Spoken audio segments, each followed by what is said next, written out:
তিন দিন ব্যাপী ঐতিহাসিক পবিত্র জশ্নে জুলুসে ঈদে মিলাদুন নবী, সবাই বলি সাল্লাল্লাহু আলাইহি ওয়াসাল্লাম, এবং মুনিরুল উলুম বারিয়া ইসলামিয়া আলিম মাদ্রাসার 25তম বার্ষিক সভা উপলক্ষে আয়োজিত আজকের আজিমুশান জিশান জি ওয়াকার নুরানি ইরফানি মাহফিলের সম্মানিত সদরে মুকররম জানে মাহফিল রূহে রওয়ানে জলসা পীরে তরিকত रहनुमाए शरीयत खादिमे मजहब व मिल्लत शाह खिताबत मुर्शिदे मुकम्मल उस्ताजुल असातिज़ा हज़रतुल हाज शाह सूफी अल्लामा चौधरी मोहम्मद शफीकुल इस्लाम मदीनी साहिब क़िबला दामत बरकातहुमुल कुद्सिया,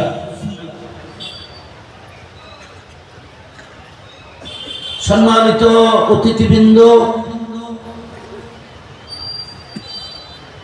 निहायत काबिल एहतराम मुक़्तदर मुस्तनद मुअतमद मुश्तहर हज़राते उलमाए अहले सुन्नत, मंच बड़ा जुग श्रेष्ठ उलमाए दीन,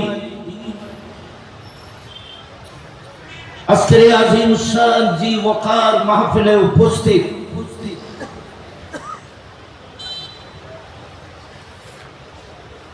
सम्मानित सद्य मुरब्बीगण, नबी प्रेमिक अली प्रेमिक युवक भाइरा, विशेष करे अत्र दरबारे रूहानी सन्तानगण, सर्वस्तरेर श्रोताबृंद, पर्दार आड़ाले मा बोनेरा, राहिमाना व राहिमाकुमुल्लाहु ताआला अज़्ज़ा व जल्ला।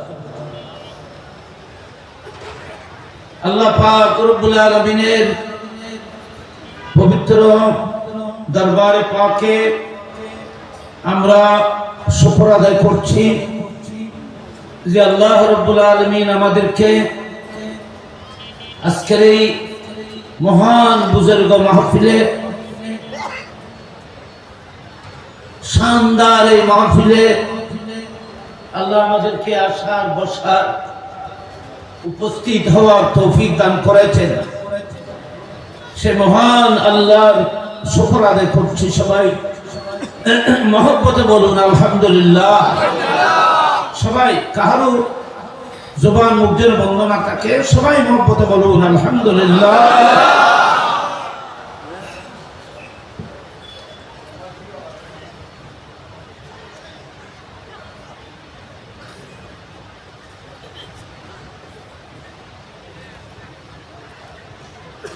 আজকে আপনারা আমরা অনেক ধন্যবাদ, অনেক নিয়ামতের অধিকারী হয়েছি, আপনাদেরকে ধন্যবাদ। আজকের মাহফিল কামিয়াব, আপনাদের উপস্থিতি কামিয়াব। যে এই দরবারের যিনি মালিক, এই দরবারের যিনি পৃষ্ঠপোষক, এই দরবারের যিনি রূহ এবং প্রাণ, তিনি আজ আপনাদেরকে আমাদেরকে সবাইকে আল্লাহর হাতে তুলে দিয়েছেন। সবাই বলেন আলহামদুলিল্লাহ। আজকের এই উপস্থিতি আপনারা যারা হাজির হয়েছেন, হুজুরের এই দোয়ার মধ্যে যারা শরীক হতে পেরেছেন, আমি ক্ষুদ্র জ্ঞানে মনে করি আপনারা অনেক বড় ভাগ্যবান।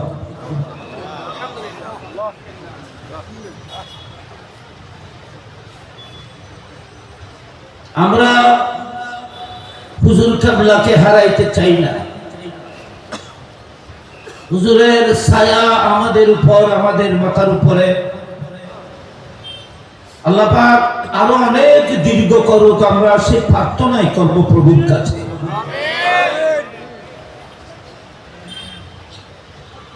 হুজুরের অনেক খিদমত এখনো বাকি আছে।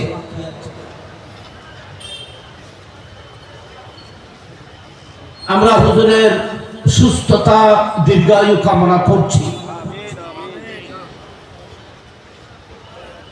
যে খিদমত তিনি করেছেন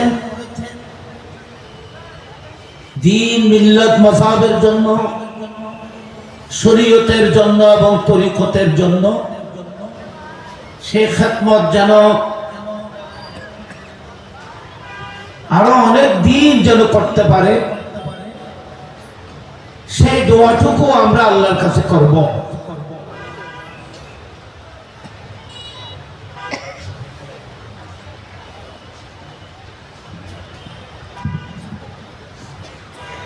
হুজুরের এই দোয়া, এই অবস্থা দেখে আমাদের সকলের প্রাণ একদম ভেঙে গেছে। কিন্তু আবার আমি হুজুরের এই কথার পাশাপাশি কোরআন হাদিসের কিছু দলিলের দিকেও আমি আমার খেয়াল রাখি।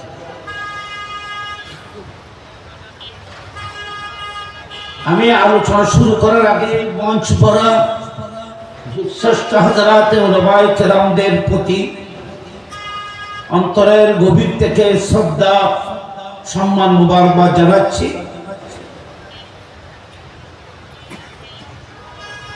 সব সুন্নি উলামায়ে কেরামের সুস্থতা, দীর্ঘায়ু কামনা করছি। আপনারা যারা দ্বীনের, মিল্লাতের জন্য নিবেদিত খেদমত করছেন, সকলের জন্য আমি গুনাহগার। আমি গুনাহগার হলেও আজকের মাহফিল তো মকবুল। এই মকবুল মাহফিলে আল্লাহর দরবারে ফরিয়াদ করব, আল্লাহ পাক রব্বুল আলামিন যেন আমাদের মনকে এত তাড়াতাড়ি কোনো ছোট হতে যেন না দেয়। আমিন বলেন সবাই, আমিন বলেন। আপনাদের সুস্থতা, দীর্ঘায়ু কামনা করছি। দেশের, বিদেশের, প্রবাসের যাদের অক্লান্ত পরিশ্রম, সার্বিক সহযোগিতায়, যাদের ইখলাস, মহব্বতের বিনিময়ে অনেক সম্মানিত মেহমানগণ অনেক দূর দরাজ থেকে এই মাহফিলের মধ্যে ছুটে আসেন, এসেছেন, আমি সকলের প্রতি শ্রদ্ধা এবং সম্মান জানাচ্ছি। সকলকে মোবারকবাদ জানাচ্ছি, সুস্থতা কামনা করছি। আল্লাহ পাক রব্বুল আলামিন আমরা সবাইকে আল্লাহর রহমতের ছায়াতলে, মুস্তাফা নূরানী কদমের ছায়াতলে জায়গা দান করুক, আমিন বলেন। আমি যেটা বলতে চেয়েছিলাম, এটা আমার মওজুর বাইরে। হুজুর কেবলার এই অবস্থা, হুজুরের এইগুলো দেখে আমি তো ওয়াজ কালাম সব ভুলে গেছি।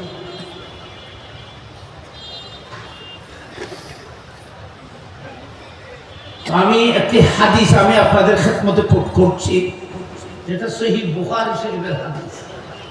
এখানে যুগ শ্রেষ্ঠ মুহাদ্দিসিন কেরাম, উলামায়ে কেরাম আছেন, আপনারাও অনেক জ্ঞানী গুণীরা আছেন। সবকিছু আল্লাহর হাতে, সব আল্লাহর উপর তাওয়াক্কুল, আমাদের সব ভরসা আল্লাহর উপর। রাসূল পাকের একজন সাহাবা, জলিলুল কদর সাহাবা, ওনার নাম হযরতে সাদ ইবনে আবি ওয়াক্কাস। এটা সব উলামায়ে কেরাম জানেন। হযরতে সাদ ইবনে আবি ওয়াক্কাস উনি রাসূল পাকের অনেক অনেক গুরুত্বপূর্ণ, অনেক মহব্বতের সাহাবা। রাসূল পাক সাল্লাল্লাহু আলাইহি ওয়াসাল্লামের সাথে তিনি হজ করতে গেছেন 10ম হিজরিতে। 10वां साल रसूल पाक के साथ वो मुहाजिर है, मक्का मुअज़्ज़मा से हिजरत करके मदीना में बसा। रसूल पाक के साथ हज के लिए मक्का मुअज़्ज़मा में गया। वहां सख्त मर्ज में मुब्तला हो गया। हजरत साद इब्ने वक्कास মারাত্মকভাবে অসুস্থ হয়ে, এত বেশি অসুস্থ হয়েছেন তিনি, উনি ওনার অবস্থার উপর ভিত্তি করে উনি নিজের আশাকে ছেড়ে দিয়েছেন। অর্থাৎ উনি এটাই অনুভব করছেন যে আমি আর বাঁচব না।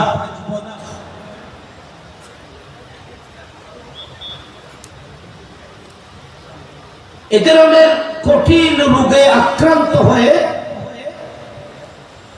মক্কা মুআজ্জামার মধ্যে তিনি আছেন, হজ শেষে আল্লাহর হাবিব সাল্লাল্লাহু আলাইহি ওয়াসাল্লাম ওনাকে দেখতে গেলেন। ইয়াদাতুল মরিদ, रसूल पाक उनको देखने के लिए ইয়াদাতুল মরিদ ये सुन्नत है। অসুস্থ মানুষকে দেখতে যাব, এটা সুন্নাত। नबी पाक रसूल पाक ওখানে গিয়ে হযরত সাদ ইবনে আবি ওয়াক্কাসের মাথার পাশে সরে পাক ওনার মাথা মুবারকের পাশে বসলেন। আপনারা কোনো রোগীকে যদি দেখতে যান তখন আমার নবী বলেছেন তুমি তার মাথার পাশে বসবে, মাথায় হাত দেবে অথবা হাতের উপরে হাত দেবে এবং ওনাকে আশ্বস্ত করবে, ওনাকে দোয়া করবে এবং ওনাকে সাহস দেবে যে তুমি অনেক দিন বাঁচবে। আহা, তুমি তো একবারে দুর্বল হয়ে গিয়ে বাঁচতে না, আল্লাহর এই জন্য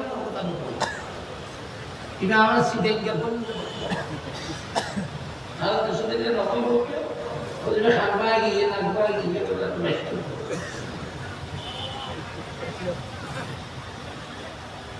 रसूल पाक सल्लल्लाहु अलैहि वसल्लम हजरत साद इब्ने अबी वक्कास রাদিয়াল্লাহু তাআলা আনহু ওখানে গিয়ে পাশে বসলেন।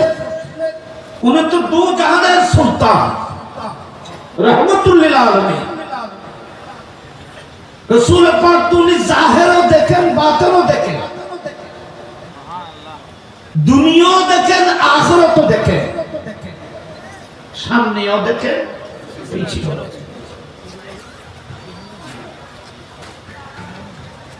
আপনার জাহের আমলকেও দেখেন, আপনার বাতেন আমলকেও মুস্তাফা দেখে। সুবহানাল্লাহ বলুন সবাই। বসলেন, উনি ওনার জীবন থেকে এত বেশি নৈরাশ হয়েছিলেন, আল্লাহর হাবিব সাল্লাল্লাহু আলাইহি ওয়াসাল্লামকে দেখে উনি চোখের পানি ফেলে কাঁদছেন এবং বলতেছেন ইয়া রাসূলুল্লাহ আমি আর বাঁচব না, আপনি আমাকে কিছু ওসিয়ত করুন। কে বলতেছে? হযরত সাদ ইবনে আবি ওয়াক্কাস, বুখারী কিতাবুল জানায়েজ।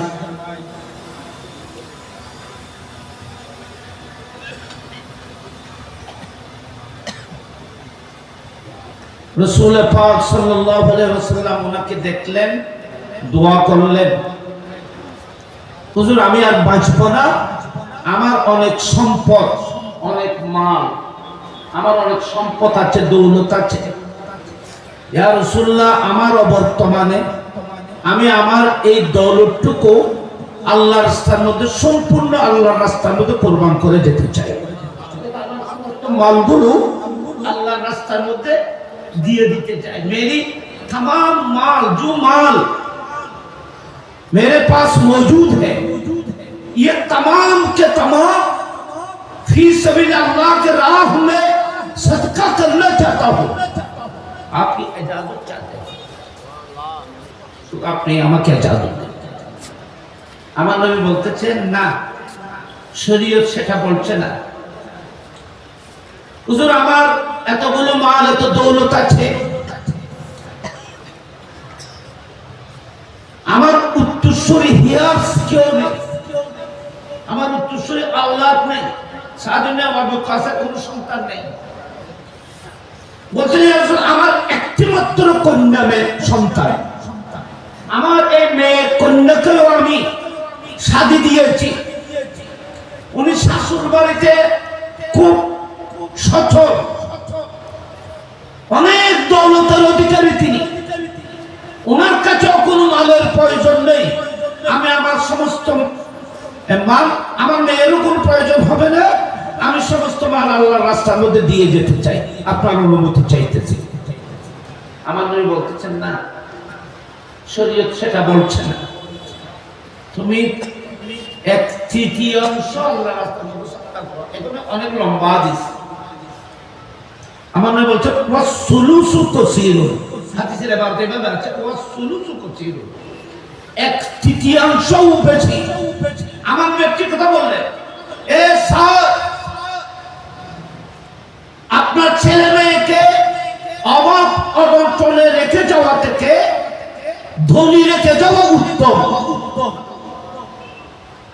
আল্লাহ চায় না যে তুমি তোমার সমস্ত মাল দিনের জন্য রেখে দাও তোমার ছেলে মেয়েরা ভিক্ষা করুক এটা আল্লাহ চায় না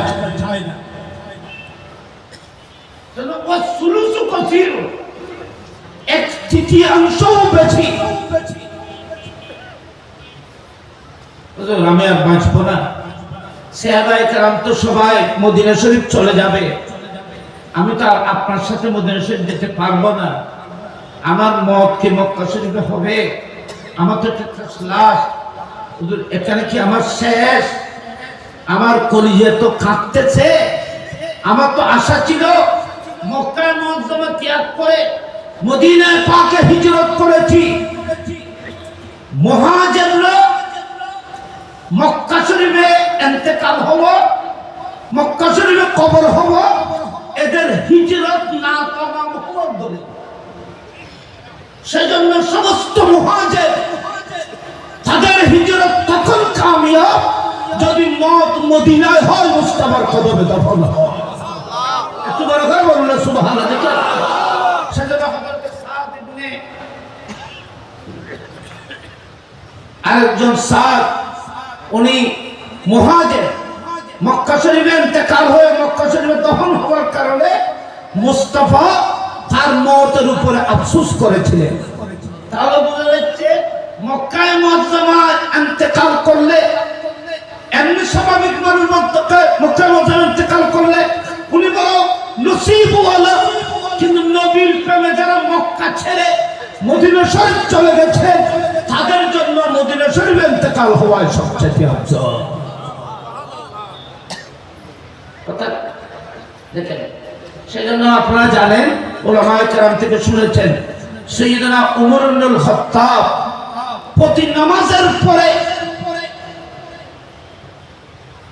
দোয়ার সময় একটি দোয়াকে কনফার্ম তিনি করতেন সেটা হলো আল্লাহুম্মা রযুকনি শাহাদাতান ফি সাবিলিকা আল্লাহুম্মা রযুকনি শাহাদাতান ফি সাবিলিকা ওয়াজআল মাউতি ফি জাওয়ারি হাবিবিকা দুইজন জিনিস ওয়া ভালো জায়গা মত মারা যাবে না দোয়া চাইতে ভালো সময় ভালো জায়গায় মকবুল স্থানে কোন প্রিয় জায়গায় ভালো সময়ে ভালো অবস্থানে আপনি ইন্তেকালের জন্য আল্লাহর কাছে দোয়া করতে পারবেন এমনি মত চাওয়া জায়েজ নেই কিন্তু এটা বলা যায় আল্লাহ মতের দিন আসবে সবাইকে তো চলে যেতে হবে আল্লাহ মত যেন ভালো সময়ে ভালো জায়গার মধ্যে যেন হয়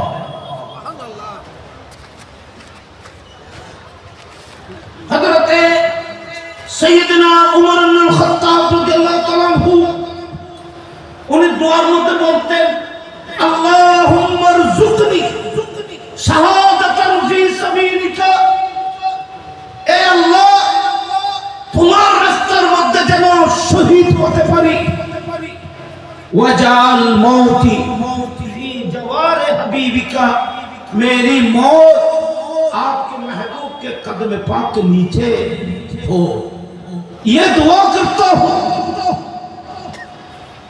मेरे मौत मदीनाए मुनव्वरा में हो। सुभान अल्लाह। उन्हीं मुहाजिर, अल्लाह तेरे रास्ता में शहादत चाहता हूं और तेरे महबूब की कदम पे, तेरे महबूब के गुंबद खजरा के साये में मेरी मौत चाहता हूं।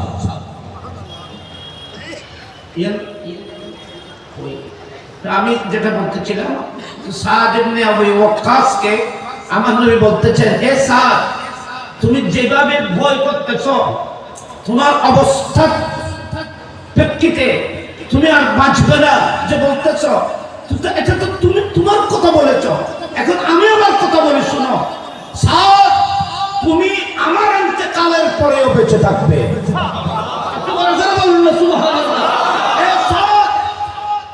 তুমি আমার দুনিয়া থেকে পর্দা করার পরেও তুমি বেঁচে থাকবে, ইরাক তোমার হাতে জয় হবে। মারা যাচ্ছে মানুষই বেরেন মুস্তাফা কত, তুমি ফাতেহে ইরাক, তুমি আমার পরে, আমি নবী দুনিয়া থেকে পর্দা করব, আমার পরেও তুমি থাকবে, তোমার দ্বারা আমার কোটি কোটি উম্মত লাভবান হবে এবং দুশমন আলে ইসলাম তোমার মাধ্যমে পরাজিত হবে। আল্লাহু আকবার বলেন। আল্লাহু আকবার। এটা বুখারী শরীফের হাদিস। আমি চিন্তা করছি হুজুরে আমাদের হুজুরের সুস্থতার কথা হবে, আল্লাহ চাইলে হুজুরের হায়াতরে অনেক অনেক লম্বা করতে পারে কি পারে না বলে,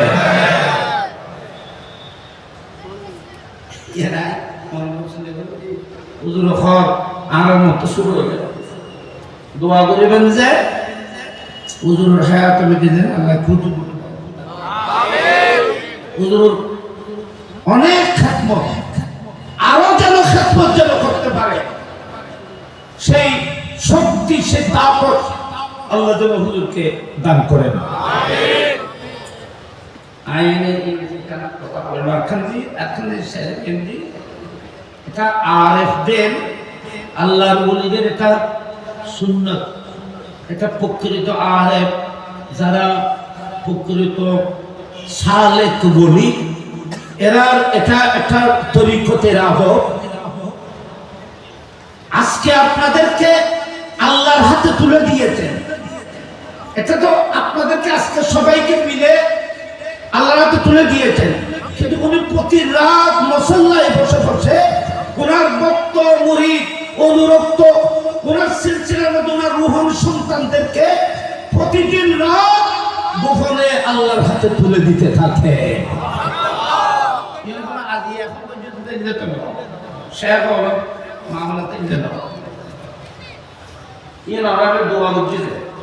সাহস দিয়ে ইমান মারবে দোয়া করবে,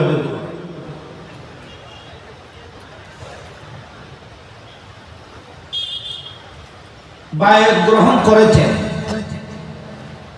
একদিনে এক রাতে সুলুকিয়তের আলা মকামে পৌঁছে দেওয়া হলো।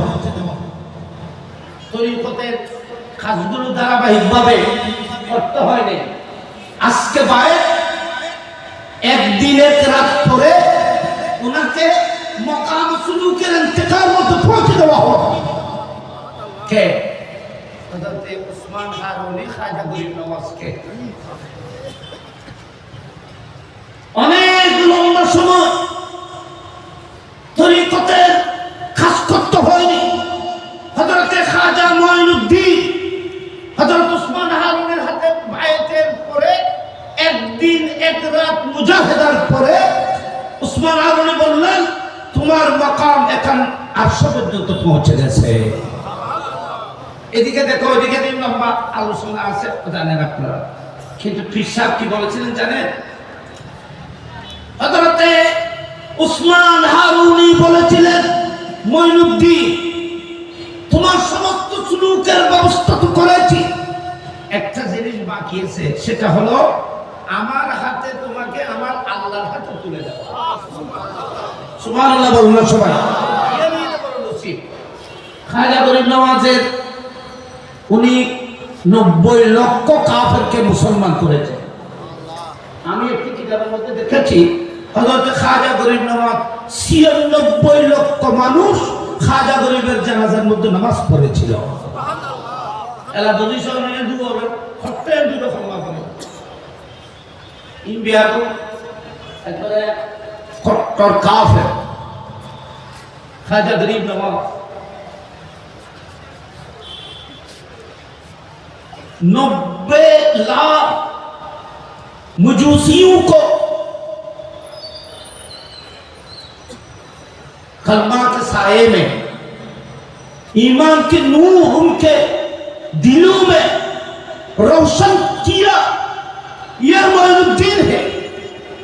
हजरत उस्मान हारून बोललेन, मोइनुद्दीन তোমাকে এখানে আর অনুশীলন করতে হবে না, এক্সারসাইজ করতে হবে না, তুমি তো কামাল হয়ে এসেছো, আমার হাতে তোমার এক নিয়ামত সেটা তোমাকে দিলাম, একটু শুধু বাকি, সেটা হলো তোমাকে আমার হাতে আমার আল্লাহর কুদরতের হাতে পৌঁছে দেওয়া হবে। তো আল্লাহ তো তুলে দি বললে তোমারে লইয়ে না কেন মক্কা চলে যাও, এই খাজা কি তৈরি করো। হযরতে খাজা গরিব নওয়াজকে রাদিয়াল্লাহু তাআলা তিনি মক্কায় মুআজ্জামায় গেলেন। আপনারা জানেন বাইতুল্লাহ শরীফে তাওয়াফ শেষে হযরতে উসমান হারুনি খাজা গরিব নওয়াজের হাত ধরে আল্লাহকে বললেন, আল্লাহ মঈনুদ্দিনকে আমি তোমার হাতে তুলে দিলাম। আজকে হুজুর কেবলা আপনাদের আমাদেরকে রূহানি যত সন্তান সবাইকে আজ মুস্তাফার ঈদে মিলাদুন নবীর নূরানি জলসায় হুজুর এখানে এসে আপনাদেরকে আমাদেরকে সবাইকে মজলিসের মধ্যে সবাইকে আল্লাহর হাতের মধ্যে তুলে দিয়েছে। ইয়ান ওলিয়ে کرام হলো বুজুর্গানে দিনের এরকম তরিকা, এরকম সুন্নাত।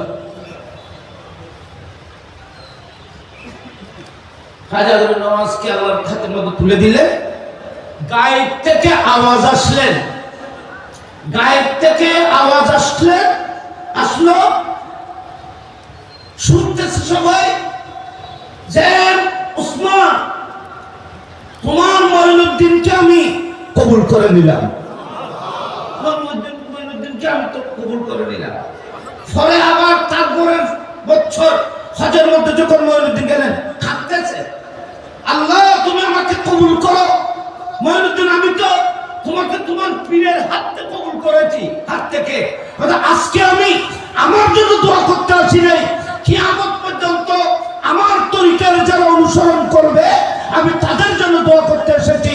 কিয়ামতের সকাল পর্যন্ত আমার এই চিশতিয়া তরিকার উপর যারা থাকবে আমল করবে, আমার সবাইকে আমার হাত থেকে তুমি কবুল করে নাও। সেদিন সমস্ত ভক্তদেরকে আল্লাহ তাআলা দিয়েছিলেন।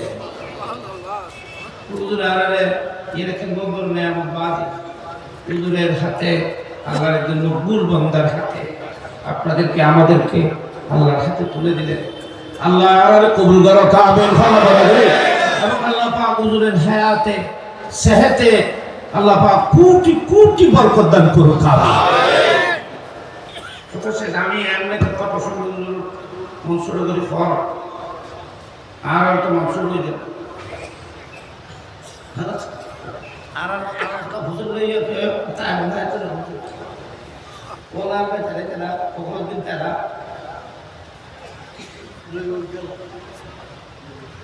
ইগো মুলো গিয়ে তারা এরা নাকুদে বস্তুতে বহুত আসে ইতারা আই আয়ের বইয়ে বুঝছি নাকুদে বহুত আসে সবুজ সামনে বহুত নকল গুনা এই স্টেজে কিন্তু বস্তু যে এলে বড় মানুষ ওরা দেখতে দেখুন না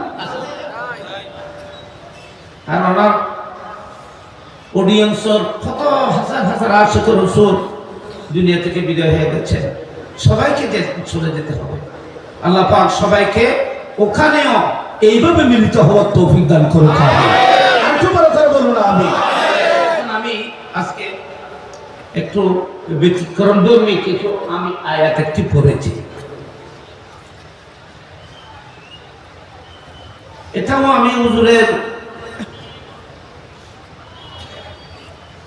হাল এবং এই অবস্থাকে কেন্দ্র করে কোরআন শরীফের আয়াতকে কঠিন কথা আমরা কেন মনোযোগী আয়াত সংক্ষিপ্ত বেশি লম্বা আলোচনা করানোর এলামও নেই বল শক্তিও নেই আমি আমার তৌফিক মোতাবেক এই আয়াতের উপর আলোচনা করব আজকে কিন্তু তাসাউফ তরিকতের আলোচনা হবে বিসমিল্লাহির রহমানির রহিম ইয়া আইয়াতুহান নাফসুল মুতমাইন্না ইরজিই ইলা রাব্বিকা রাদিয়াতাম মারদিয়া ফাদখুলি ফি ইবাদি ওয়াদখুলি জান্নাতি ঠিক আছে কি খবর আল্লাহ দেখেন ইয়া আইয়াতুহান নফস হে নফস নফস মানে এই আত্মা হে আত্মা ইমতি মুফাসসিরিন کرام এখানে হে আত্মা এই সম্বোধনটি কে করছে কোথায় করছে এটা নিয়ে উলামায়ে কেরামের কথা আছে হে সত্তা হে ফুলান হে রূহ হে কলব হে অমুকের আত্মা এক ডাক এত আদরের এক ডাকটি কে দিয়েছেন ইয়া আইয়াতুহান নাফসুল মুতমাইন্না এই শান্ত কলব এই প্রশান্ত রূহ আমি তোমাকে সম্বোধন করছি अल्लाह रब्बुल आलमीन खिताब करता है एक रूह मुतमइन्ना को एक कल्ब मुतमइन को अल्लाह ने खिताब कर रहा है या फरिश्ता उलमाए करम में इख्तिलाफ এটা কোথায় কি কবরে নাকি মওতের বিছানায় নাকি কিয়ামতের ময়দানে উলমায়ে কেরাম বলতেছেন হতে পারে মওতের বিছানায় হতে পারে কিয়ামতের ময়দানেও আল্লাহ বলবে হে আমার নেককার পরহেজগার মাহবুব বান্দাদের আত্মা আল্লাহ ওলিদেরকে ডাক দেবে ইমান মুতমাইন্না মানে ওলিরা ওলিদের কলব হে নফস মুতমাইন্না ইরজিই ইলা রাব্বিকা তোমার সব কিছু ত্যাগ করে তুমি তোমার প্রভুর দিকে আসো দেখে তুমি সব কিছু ত্যাগ করে তুমি তোমার প্রভুর দিকে আসো ইরজিই ইলা রাব্বিক রাদিয়াতান তুমি খুশি হয়ে মহব্বত নিয়ে প্রভুর দিকে আসো আমার কাছে আসো আমার দিকে আসো ফাদখুলি ফি ইবাদি তুমি আমার নেক বান্দাদের কাতারের মধ্যে অন্তর্ভুক্ত হও বাবা এখানে ফাদখুলি ফি ইবাদতি না ইবাদি আল্লাহ এখানে বলছে তুমি আমার নেককারদের মতো ইবাদত করো সেটা বলছে না ইবাদত আগে হয়ে গেছে এখানে বলতেছে যারা আমাকে রাজি করে ফেলেছেন এই বান্দাদের দলের মধ্যে তুমি অন্তর্ভুক্ত হও এই ওলিয়নের পরে ওলিয়নের সাথে ওই যেগুলো কখনো মাসওয়াদাকিন যেমন এখানে উঠতে হে শান্ত কলব এই প্রশান্ত রূহ তুমি অশান্ত ছিলে তরিকতের আমলের অনুশীলনের মাধ্যমে মুর্শিদে কামেলের তরিকা অবলম্বনের মাধ্যমে ওনার তালিমের মাধ্যমে তুমি আজকে কলবে মুতমাইন্নের অধিকারী হয়েছো। তুমি কামিয়াব, তুমি আমার দিকে আসো। সুবহানাল্লাহ বলেন। তুমি আমার দিকে আসো, আমার নেক বান্দাদের দলের মধ্যে অন্তর্ভুক্ত হয়ে জান্নাতের মধ্যে প্রবেশ করো। আমরা এখানে যারা সুলুকের মধ্যে তরিকতের মধ্যে খাস করেন, আপনারা জানেন সত্তা আত্মা তিন প্রকার। অপকার নামাতে নামাতে আত্মা অপকার কি কোরআনে বইনি ঠিকই। এটা হলো সত্তা, যেটাকে বলা হয় আম্মারা, নফসে আম্মারা। একটা নফসের নাম নফসে লাওয়ামা, আরেকটা নফসের নাম নফসে মুতমাইন্না। তিনটা কোরআনে আছে।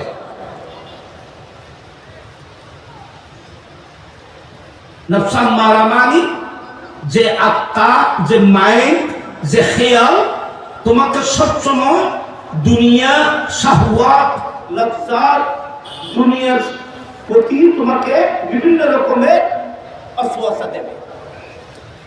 লাওয়ামা না আম্মারা। আম্মারাটা মুবালাগা শিখে ওই ওলামায়ে কেরাম জানেন। আম্মারা মানে মুবালাগা মানে বহুত বহুত হুকুম করলে দেওয়া।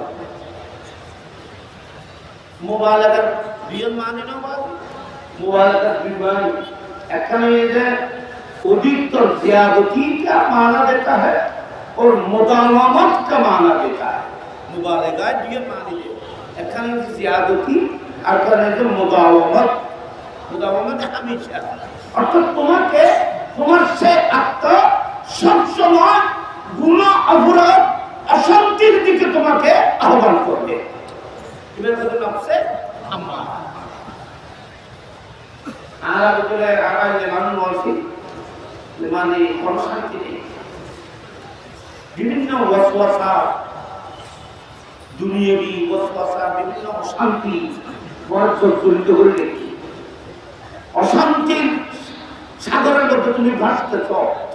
কোথাও তুমি শান্তি পাচ্ছ না। শান্তির খুঁজে তুমি পাগলের মতো হয়েছ। যেদিকে চাও, যেদিকে যাও, সেদিকে অশান্তি ছাড়া আর কিছু নেই। তোমার দিল, তোমার আত্মা তোমাকে বিভিন্ন দুনিয়াবি লালসে, লোভের, অন্যায়ের দিকে, গুনাহের দিকে, পাপের দিকে তোমার আত্মা তোমাকে হুকুম করতেছে, নির্দেশ দিচ্ছে। বহুত বহুত এবং সবসময় তোমাকে নির্দেশ দিচ্ছে, তোমাকে ধ্বংস করার জন্য তোমার পিছে লাগা আছে নফসে আম্মারা। কোরআন শরীফে কি কই? বিসমিল্লাহির রহমানির রহিম ওয়ামা উবাররিউ নফসি ইন্নান নফসা লাআম্মারাতুন বিসসু ইল্লা মা রাহিমা রাব্বি ইন্না রাব্বি গফুরুর রহিম। সূরা ইউসুফে দেখুন না বাবা, সূরা ইউসুফে ইউসুফ আলাইহিস সালাম বলতেছে ওরা জানাই বহু পারা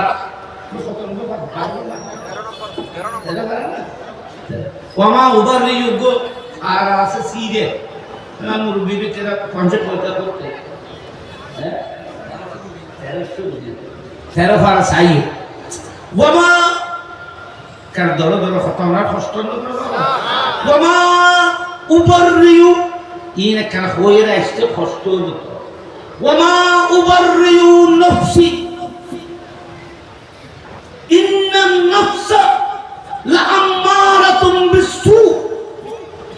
ইউসুফ আলাইহিস সালাম নবী না? ইউসুফ আলাইহিস সালাম কি? হযরত ইউসুফ আলাইহিস সালাম বলতেছেন ওমা উবাররিউ নফসি, আমি আমার আত্মাকে পাক পবিত্র বলে আমি দাবি করছি না।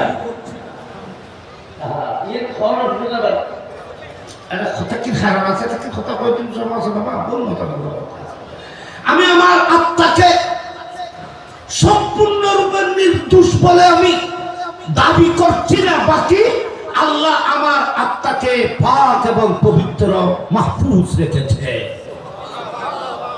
ইউসুফ আলাইহিস সালামের ওই জুলাইখার ব্যাপারে যে ঘটনা হইয়াছে হইলে কিন্তু ইউসুফ আলাইহিস সালামে কই যে লাম আখুনহু, আগে যে আয়াত আছে লাম আখুনহু, আমি কোনো অন্যায় করি নাই, আমি অন্যায় থেকে পাক এবং পবিত্র পুত, আমি আমার বাদশা আজিজে মিশরে উনি আমাকে ঘরের মধ্যে আশ্রয় দিয়েছেন, রেখেছেন, আমি ওনার কোনো ধরনের খেয়ালত করি নাই। ইয়ার আগের আয়াত কই কথা বাইরে যাই গেলি, আগের আয়াত কই ইয়ে কইয়ে ওগন নবী দেখুন না, কইলে যখন মোকাবেলার প্রশ্ন এসেছিল, নবুয়তের শানের মধ্যে যখন গুস্তাখি চলতেছিল, তখন নবুয়তের পবিত্রতা প্রমাণের জন্য হযরতে ইউসুফ আলাইহিস সালাম এভাবে বলেছিল, সাধারণ মানুষ যেন নবুয়তের উপরে কোনো এতরাজ করতে না পারে, চোখ তুলতে না পারে।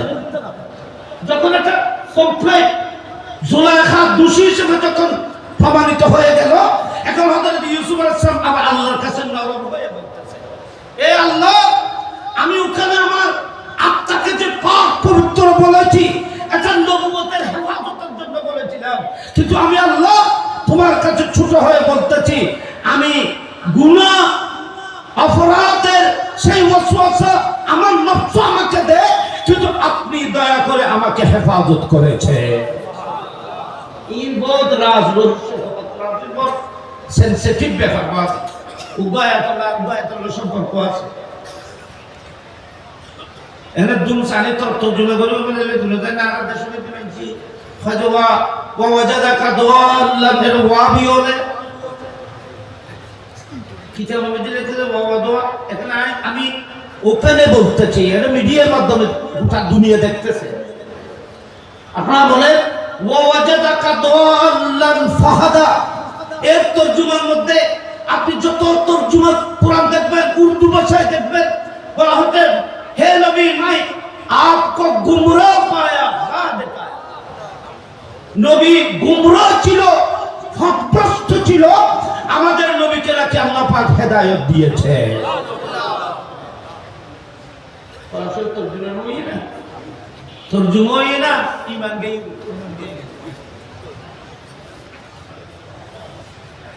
তাহলে কোরআন শরীফ বুঝো ইমিতে যদি তুই কয় যাও রাসূল পাক ওয়াজাদাকা দাল্লান মাহবুব, আমি আপনাকে গুমরাহ পেয়েছি, পথভ্রষ্ট পেয়েছি, আমি আপনাকে হেদায়েতের আলো দেখিয়েছি, সঠিক পথ দেখিয়েছি। अगर ये तर्जुमा हो तो ईमान चला जाएगा, क्योंकि कुरान पाक की दूसरी आयत में सूरतुन नजम में ये आयत मौजूद है। अल्लाह रब्बुल आलमीन ने इरशाद फरमाया वन नजम इज़ा हवा मा दल्ल साहिबुकुम व मा गवा, हे सहाबाए किराम रे, मेरे महबूब तुम्हारा जो साहिब मुस्तफा है, ये नबी कभी गुमराह भी नहीं था और गवायत में भी नहीं था। मुस्तफा কখনো গুমরাহ ছিল না, পথভ্রষ্ট ছিল না। কুরআন শরীফে এই আয়াতে বলতেছে মুস্তাফা কখনো গুমরাহ ছিল না, আর তুমি এখানে তর্জমা করতেছো নবী গুমরাহ ছিল, আল্লাহ রাস্তা দেখিয়েছে। কুরআন শরীফের আয়াতের সাথে ঝগড়া বাজিয়ে দিয়ে সংঘর্ষ হয়ে গেছে। এই নেরিয়াতে নবুদ্দিতে তাদের ফাসবাদের বাজি এরা ওয়াজাদাকা দাল্লান তাফসীর কি হবে, আসল অর্থ কি হবে, এটা আমি এমনি তাফসীর করছি, এমনি ইশারা আমি আপনাদেরকে বলতেছি। আলা হযরত আজিমুল বরকত ইমামে ইশক মোহাম্মদ ইমাম শাহ আহমদ রাজা ওনার কনজুল ইমানে তর্জুমাতুল কোরআনের মধ্যে আপনি দেখেন বলতেছেন এখানে ওয়াজাদাকা দাল্লান মানে गुमराह ना, बरং अल्लाह बोलते हैं मैंने आपको अपनी मोहब्बत में मखमूर पाया, मेरे दीदार से सरफराज किया। একটু বড় করে বলুন সুবহানাল্লাহ। এ মাহবুব, আমি আপনাকে আমার প্রেমের মধ্যে বিপুল পেয়েছি, আমি মেরাজ রাত 70,000 পর্দা খুলে আপনাকে দিদার দান করেছি।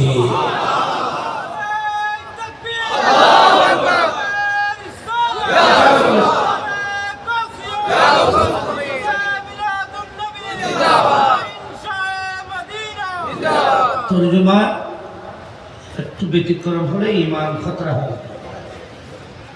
এগুলোর উপর আমি এক জায়গায় মানে শুধু অজাত দলানের উপর আমি শুধু একটা বিষয়ের উপর 2000 টাকা তখন করেছি। এগুলো আপনার কোনো মিডিয়ার মধ্যে পাইলে একটা শুনবে। ও অজাত দলানের কি তফসির?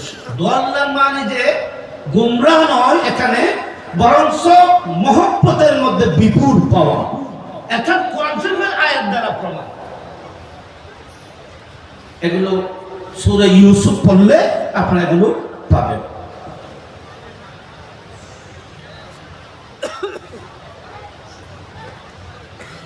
কোরআন শরীফের তাফসীর যদি সঠিকভাবে করা না হয় তাহলে হযরতে ইউসুফ আলাইহিস সালাম নবী, তো ইউসুফ আলাইহিস সালামের শান মোতাবেক তাফসীর করতে হবে। নবীর ব্যাপারে যখন কোন আয়াতের তাফসীর করবে, তরজমা ট্রান্সলেশন অনুবাদ করবে, তবে নবীকে সামনে রেখে করতে হবে। নবীর শান ও মর্যাদাকে সামনে রেখে তরজমা করতে হবে। যখন কোন শব্দের তরজমা আল্লাহর জন্য যখন করবেন, তখন আল্লাহর শানকে সামনে রেখে তরজমা করতে হবে। যেমন আমি একটা মিসাল বলে আপনার জ্ঞানী মানুষ একটু খেয়াল করেন, এগুলো অ্যানালাইজ একটু বিশ্লেষণ করবেন, আপনার এগুলোকে গবেষণা করবেন। হাদিসে পাকের মধ্যে আছে যে আস-সাইয়্যিদু হুয়াল্লাহ, আস-সাইয়্যিদু হুয়াল্লাহ, সৈয়দ আল্লাহ, একমাত্র সৈয়দ কে? আস-সাইয়্যিদু হুয়াল্লাহ, ফকত সৈয়দ আল্লাহ है। তো কোরআন শরীফের মধ্যে আছে, হাদিসে পাকে আস-সাইয়্যিদু হুয়াল্লাহ, আল্লাহ ছাড়া আর কেউ সৈয়দ নেই। আবার রাসূল পাক সৈয়দুল মুরসালিন, নবী সৈয়দ, গোস্তর সৈয়দ। গরু গোস্ত আছে না, গরু গোস্ত ছিল না, গরু গোস্ত ছিল না, ছিল আল্লাহমু সৈয়দুত তামে আল্লাহম। হাদিস শরীফ মুস্তাফা বলতেছেন सैयदुत तामे अल्लाह में, खाने में ज्यादा लजीज मजादार गोश्त है। ये में तो सैयद मालिक नेता ना नामाते যে কোনো তথাকথিত মুফাসসির বলেছিলেন সৈয়দ মানে নেতা ছাড়া আমি আর কিছু পাই নাই, সেই জন্য রাসূল পাককে সৈয়দ মানে নেতা। এখনো পর্যন্ত অনেকেই বলে আমাদের নেতা বিশ্বনবী মুস্তাফা। নেতা শব্দটি নবীর জন্য ব্যবহার করা হয়, এখানে আরো জিকাজিকি করা হয়, কিন্তু এটা তাহকিক করে না, গবেষণা করে না। এ হলো দুঃখ। তো সৈয়দ মানে যদি নেতা হয়, তো হাদিস শরীফ বুখারী শরীফের মধ্যে আছে আস-সাইয়্যিদু হুয়াল্লাহ, একমাত্র সৈয়দ আল্লাহ, তো আল্লাহ তো নেতা হবে।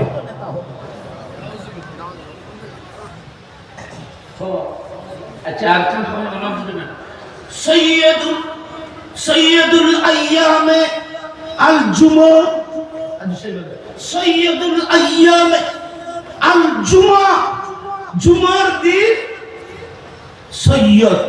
সৈয়দ মানে যদি নেতা হয়, তো জুমার দিন বাকি দিনের উপরে নেতৃত্ব দেয়, বাকি দিন এগুলো নেতা আর এগুলো তার অধীনস্থ। সৈয়দ মানে যদি নেতা হয়, এখানে কি তর্জমা করবেন? কথায় আমি যেটা বলতে চাইছি সেটা হলো, এটাই হলো গবেষণামূলক এলম। আপনি একটি শব্দকে পেলে এই শব্দটির তর্জমা সৈয়দুল কওমে খাদেমুহুম, সৈয়দুল কওমে খাদেমুহুম, এলাকার মেম্বারকেও সৈয়দ বলা হবে। সৈয়দ মানে নেতা, চেয়ারম্যানকেও সৈয়দ বলা হবে, এটাও একটি এলাকার নেতৃত্ব দিচ্ছে। একজন এমপিকেও নেতা বলা হবে, উনি একটি অঞ্চলকে শাসন করতেছে। প্রেসিডেন্টকেও সৈয়দ বলতে হবে, বলা যাবে আমির বলা হয়। তাহলে আপনারা বলেন সৈয়দ শব্দটি আল্লাহর জন্য ব্যবহার হয়েছে, সৈয়দ শব্দটি মুস্তাফার জন্য ব্যবহার হয়েছে, সৈয়দ শব্দটি গুস্তার জন্য ব্যবহার হয়েছে, দিনের জন্য ব্যবহার হয়েছে, মাসের জন্য ব্যবহার হয়েছে। সব জায়গায় সৈয়দ মানে যদি নেতা হয় তর্জমা হবে। তাহলে আল্লাহর জন্য যখন সৈয়দ ব্যবহার করা হবে, তখন আল্লাহ হিসেবে তর্জমা হবে, তখন সৈয়দের অর্থ হবে খালেক। সৈয়দ মানে খালেক। মুস্তাফার জন্য যখন সৈয়দ ব্যবহার হবে তখন হবে শফিউল মুজনিবিন। একটু বড় করে বলুন সুবহানাল্লাহ। তখন হবে উম্মতের কান্ডারি। সৈয়দ যখন গুস্তর জন্য ব্যবহার হবে তখন হবে মজাদা। সৈয়দ মানে যদি দিন হয় তাহলে বোঝা যাবে সপ্তাহের মধ্যে শুক্রবার দামি সম্মানিত দিন। শব্দ একই শব্দ, তর্জমা বিভিন্ন সম্পর্কের কারণে বিভিন্ন বস্তুর একেবারে তার তর্জমা হবে। তেমনি ভাবে লজ্জাতালাল যখন নবীর জন্য ব্যবহার হবে, লজ্জাতালাল যখন সাধারণ মানুষের জন্য ব্যবহার হবে, তর্জমার মধ্যে পার্থক্য সৃষ্টি হবে। এটা যদি না জানো তাহলে তুমি তোমার ঈমানকে ক্ষতিগ্রস্ত করতে হবে। ওয়ামা উবাররিউ নাফসি, হযরত ইউসুফ আলাইহিস সালাম বলছেন আমি আমার নফসকে হে আল্লাহ আমি দাবি করছি না পাক এবং পবিত্রতা। দাবি না করার কথা, পাক পবিত্রতা হওয়া আরেক কথা। কোন নবী এটা দাবি করে না আমি এই আমি সেই দাবি করে না, কিন্তু নবীদেরকে আলোচনা মক্কা দান করেছে। আমার নবী বলছেন লা আমলিকু নাফআন ওয়ালা লা আমলিকু নাফআন ওয়ালা দাররা, আমি কারো ক্ষতি করতে পারবো না, লাভ করতে পারবো না। কি হয়ে যায় নবীর নাক ক্ষতি করতে পারে আর হয়ে যায় না। এই নবীদের দিয়ে এর অর্থ হলো আমি কারো লাভ এবং ক্ষতি নিজের ক্ষমতায় করতে পারি না, আল্লাহ প্রদত্ত ক্ষমতায় করে। আমি নিজে নিজে দাবি করতেছি না, কারণ কোন নবী কোন শক্তি কোন শান মর্যাদা নিজের পক্ষে নিজে দাবি করে না, বরং আল্লাহর হুকুমে করে সেটা বলা হয়। যেমন ঈসা আলাইহিস সালাম মরারকে জিন্দা করেছেন কুম বিইজনিল্লাহ, কুম বিইজনিল্লাহ, তুমি জিন্দা হয়ে যাও, কুম জিন্দা হয়ে যাও। ঈসা আলাইহিস সালাম কুম জিন্দা হয়ে যাও, আল্লাহর হুকুমে জিন্দা হয়ে যাও। উলামায়ে কেরাম মুফাসসিরিন কেরাম বলতেছেন আল্লাহ তো ওনাকে হুকুম দিয়েছেন, হুকুমের প্রেক্ষিতে তিনি কুম বলেছেন, বিইজনিল্লাহ না বললেও মারা জিন্দা হয়ে যেত। কারণ ঈসা আলাইহিস সালাম মারা করার অনুমতি আল্লাহ দিয়েছেন। যেমন গৌসুফা মারা জিন্দা করেছেন কুম বিইজনি, জিন্দা হয়ে যাও। আপনি কি ঈসা আলাইহিস সালাম থেকে বড় হয়ে গেছেন? বলেন আমি বড় হই নাই, আমাকে তো মুস্তাফার পক্ষ থেকে অনুমতি দেওয়া হয়ে গেছে। জিকির করা না করা এটার উপর হুকুম না, অন্তরের মধ্যে আল্লাহর জিকির থাকায় আসল। জবে করার সময় বিসমিল্লাহ আল্লাহু আকবার, কোন ইমানদার যদি জিকির করার সময় জবে করার সময় আল্লাহু আকবার যদি না বলে তো পশু জায়েজ হবে কিনা? হবে। কেন? যেহেতু না আল্লাহু আকবার ইয়াকে বুঝে গেল। আমি কথা অনেক হয়ে যায়, একদিকে চলে যায়। সম্মানিত হাজিরিন, হযরত সাইয়েদনা ইউসুফ আলাইহিস সালাম বললেন লা উবাররিউ নাফসি, আমি আমার নফসকে আমার আত্মাকে পাক বলে দাবি করছি না। ওই ফরদি কি হচ্ছ লা উবাররিউ নাফসি ইন্নান নাফসা লাআম্মারাতুন বিসসু, মানুষের আত্মা মানুষকে খারাপের হুকুম দিতে থাকে, কিন্তু ইল্লা মা রাহিমা রাব্বি, ইল্লা মা রাহিমা রাব্বি এখানে চেষ্টা করা হয়েছে মানুষের নফস মানুষকে খারাপের হুকুম দিতে থাকে, গুনাহের দিকে আহ্বান করতে থাকে, আপনাকে ধ্বংস করার জন্য চেষ্টা করতে থাকে, ইল্লা মা রাহিমা রাব্বি, কিন্তু ওই মানুষকে কিচ্ছু করতে পারবে না যে মানুষ আল্লাহর প্রেমের মধ্যে বিভোর। আল্লাহ দয়া যাকে করবে সে কোনোদিন কিছু করতে শয়তান কিছু করতে পারবে না, রব সম্মান কিছু করতে পারবে ইল্লা মা রাহিমা রাব্বি। তারপরও যদি কোনো মানুষ নফস মারার হুকুমে কোনো গুনাহ কোনো অপরাধ যদি তুমি করেও পেরো, ইউসুফ আলাইহিস সালামের দুয়ার মধ্যে আবার এটা আশ্বস্ত করেছেন, তুমি যদি নফস মারার প্ররোচনায় অনুগত হয়ে ষড়যন্ত্রের শিকার হয়ে তুমি যদি কোনো গুনাহ যদি করেই পেরো, মন ছোট করো না। আল্লাহ বলতেছেন ইন্না রাব্বি গফুরুর রহিম। এ বান্দা, আমার মাহবুব উম্মত হয়েছে তোমরা, আমার মাহবুব প্রিয় বান্দাদের গোলাম হয়েছে তোমরা। গুনাহ অপরাধ হয়ে গেলেও আমি গফুরুর রহিম, আমি মাফ করে দেব। এই আয়াতের তরজমা এখানে বলেছিলাম, এখানে নফস আম্মারা, নফসে বলেন না, নফস আম্মারা। আম্মারা মানে যে নফস মানুষকে খারাপের বেশি বেশি হুকুম দেয়, খারাপের দিকে বিভিন্ন অসুয়াশা মাহবুবীদের শুনে নয়সুম যাই না যাই ঠান্ডা ব্যাস রকম করে ফজরের নামাজ পড়বো কি পড়বো না, হুজুরের দরবারে যাবো কি যাবো না, হুজুর দোয়ার জন্য যাওয়ার ছিল ফরজ হলেও যাবো, এই ধরনের ওয়াসওয়াসা দিয়ে তোমাকে সবসময় ভালো কাজ থেকে দূরে রাখার জন্য চেষ্টা করবে। এটা নফস তোমাকে বিভিন্ন ধরনের হুকুম দেবে, বিভিন্ন রকমের ষড়যন্ত্র করবে, সবসময় তোমাকে তোমার লাভ হওয়া থেকে তোমার যেন ক্ষতি হয় সেদিকে যে আত্মা তোমাকে হুকুম দেয়, সে আত্মার নাম নফসে আম্মারা। বল মানুষ গুনাহ করি, অপরাধ করি, শতানত খালত চলিয়ে বর্ষমত গুনাহ অপরাধ করার পরে আবার বহুত নফস আছে যে আফসোস করে নগরে আয় অমুক করে গাই দিলেন, আহা मैंने उसको गाली क्यों दी, अफसोस करता है। अगर कोई खराब कोई गुनाह कर डाले तो अफसोस करता है मैंने ये गुनाह क्यों किया, ये गुनाह मैंने क्यों किया, वो अफसोस करता है, अनुशोचना करे, से अपराध करे आबार हामी मैंने मेरे माँ से ऐसा बात क्यों की, मेरे अब्बा के साथ ये सलूक मैंने क्यों किया, मैंने फुलां के साथ ये बेअदबी क्यों की, ये काम मैंने क्यों किया। কোনো ব্যক্তি কোন একটি গুনাহ অপরাধ করার পরে আবার অনুশোচনা যে করে, সে আত্মার নাম নফসে লাওয়ামা। সুবহানাল্লাহ। গুনাহ করিয়েরও হইতে শান্তি, অশান্তি, এই যে মানুষ মারিয়েরও হইতে শান্তি, এটা কোনো অনুশোচনা। সে মা এবং বাবাকে কষ্ট দিয়ে উঠছে শান্ত, এর মধ্যে কোনো টেনশন নেই, তার মধ্যে কোনো পরিবর্তন নেই, কোনো আফসোস নেই, কোনো দুঃখ নেই।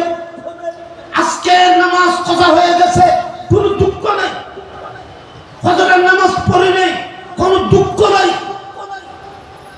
অপরাধ করেছ কোনো দুঃখ নেই। ইবে নফসে গায়রে লাওয়ামা। আর যে মানুষ শয়তানের প্ররোচনায় ষড়যন্ত্রের শিকার হয়ে যে আত্মা মানুষকে দীক্ষিত করে, নিজে গুনাহ করে আবার নিজের আত্মা বলে এটা তুমি কেন করেছো, এই অপরাধ তুমি কেন করেছো, তুমি তোমার মায়ের সাথে এই ব্যবহার কেন করেছো, উস্তাদের সাথে এই ধরনের আচরণ কেন করেছো, তুমি নামাজ কেন কথা করেছো, তুমি এইভাবে এইভাবে কেন চলেছো, এইভাবে যে আত্মা তোমাকে লাওয়ামা করবে, মোলামত করবে, লজ্জিত করবে, এটার নাম নফসে লাওয়ামা।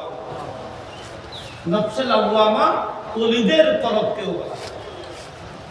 সুবহানাল্লাহ। বলবে আর তারা আলমন আছে বাজি আর বাচ্চা বুড়ো দিকে ওর কিতাবপত্র ওই যে কোরআন শরীফে দিয়ে নফসে লাওয়ামারও আয়াত আছে, কোরআন শরীফের দিন নফসে লাওয়ামার আয়াত আছে। সূরার নাম সূরা কিয়ামত আছে, ওগো সূরা আছে যে সূরার নামও কিয়ামত। বাপরে বাপ। লা উকসিমু বিয়াউমিল কিয়ামা, আল্লাহ বলতেছেন আমি কিয়ামত দিবসের কসম করতেছি।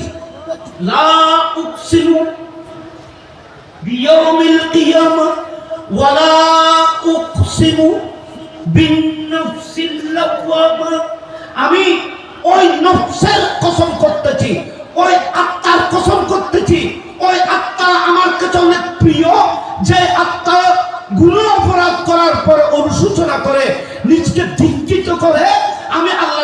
আত্মার কসম করতেছি। একটু বড় করে বলুন না সুবহানাল্লাহ। আর তো অনুশোচনা অনেক গুনাহ করে অপরাধ করে নামাতের ঠেকা করতে গুণ আর বোন নামাজ না পড়েছে এগুলো সাদে মাওলা আলী এখন নামাজ নবীর খেদমত মধ্যে যে আলীর নামাজি আর আমরা তো জিন্দেগি তার সমান নামাজ নাই এই নামাজি আর আমরা মাওলা আলী খাইনি নামাজ দেবো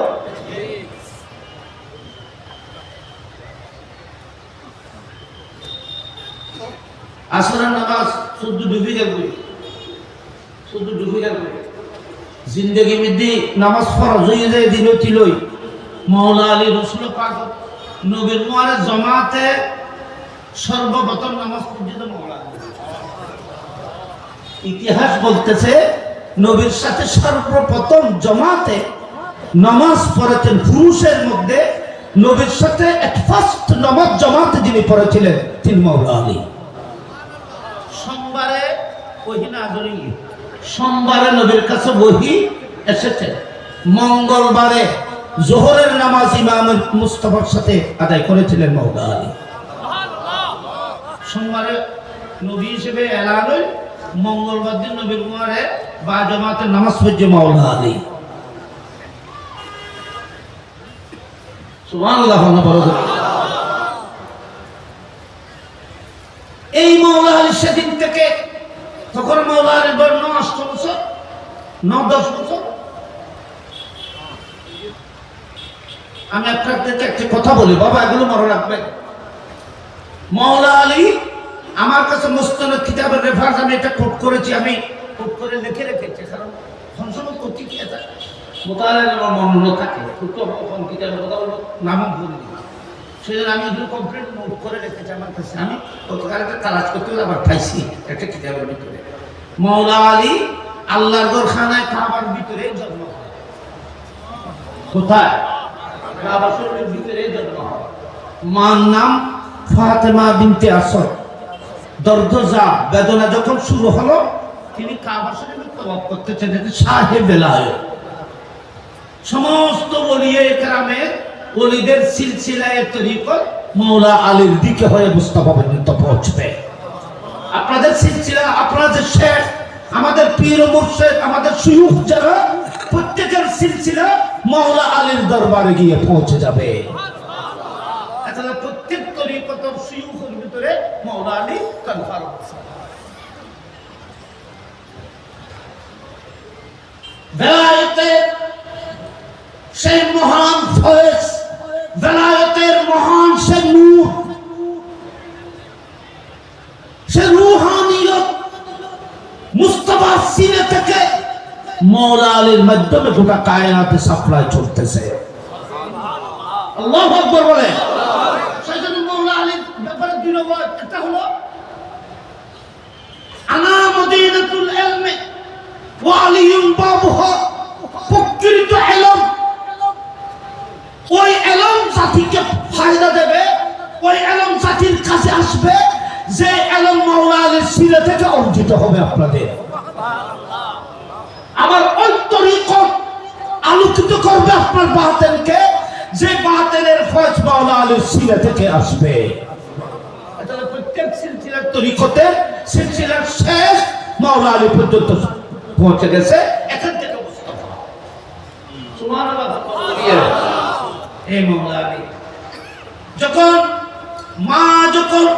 কাবা শরীফে তওয়াফ বাচ্চা ক্ষেত্রে ফ্যামিলি মেয়ে বড় বোর্ডে নিয়ে দোয়া করে বলে মাদ্রাসা মেদি এতিমখানা মেদি বসে সপ্তাহ খায় রান্না করে আল্লাহ যেন সুস্থভাবে দেন, উদ্যোগ করে বললেন মা বাবার স্বামী দাদা দাদি নানা নানি আমি বাবা এখানে সুস্থভাবে আল্লাহ নাতিন নাতিন দেখো এলে বাড়ি বিভিন্ন সৎখবর এতে মক্কা শরীফে বাইকিতে নবাতেরা আল্লাহ কাবার পাশে বসবাস। সন্তান প্রসবের সময় খুব সব খাচ্ছে। ফাতেমা বিনতে আসাদ বলতেছে কোন সময় দর্দজা শুরু হয় জানে না, আল্লাহ ঘরে একটু তওয়াফ করে আল্লাহ দরবারে দোয়া করার জন্য গেছে। আল্লাহর হুকুম বায়তুল্লাহ শরীফের তাওয়াফে 1 2 3 চক্কর দেওয়ার সাথে সাথে ওনার বেদনা শুরু হয়ে গেছে। বেদনা শুরু হয়ে গেছে। এটা এমন এক মুহূর্ত, এমন এক সময়ের নাম যখন মায়ের কাছে আর কোনো ক্ষমতা থাকে না, সেই মায়ের আর কোনো শক্তি থাকে না। তিনি কি করবেন? এখান থেকে দূর পর্যন্ত যাওয়ার কোনো সুযোগ নেই, এইভাবে কষ্ট পাচ্ছে। দূর থেকে হযরতে আব্বাস রাদিয়াল্লাহু তাআলা দেখে আছে। দূর থেকে উনি যখন দেখলেন যে ফাতিমা বিনতে আসাদ এভাবে, উনি তো জানেন যে অন্তঃসত্ত্বা, উনি যখন ওখানে বসে গেছেন, উনি তাড়াতাড়ি, যেহেতু উনি পুরুষ, উনি ওনাকে এখানে কিভাবে নার্সিং কিভাবে করবে, সেদিন ঘরের মধ্যে গিয়ে মেয়েদের মহিলাদেরকে বললো ফাতিমা বিনতে আসাদ ওখানে, ওনার তাড়াতাড়ি তোমরা ওখানে মক্কা শরীফে যাও। এখানে মহিলারা এসে দেখতেছেন ফাতিমা বিনতে আসাদ এখানে না।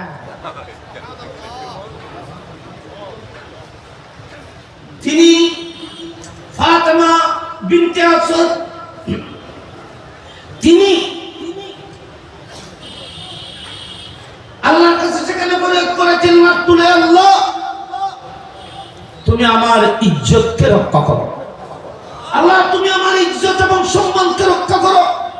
এই কথা বলার সাথে সাথে যার পেটের মধ্যে শাহে বেলায়েত আরাম করতেছে, যার পেট দিয়ে শাহে বেলায়েত পৃথিবীতে আসবে, সেই মাওলা আলীর মা কত বড় শানদার হবে আপনারা বলেন। একজন এত বড় শাহে বেলায়েত কোন নাপাক মায়ের পেটে আসবে? তাহলে বলেছে মাওলা আলী যেমন পবিত্র,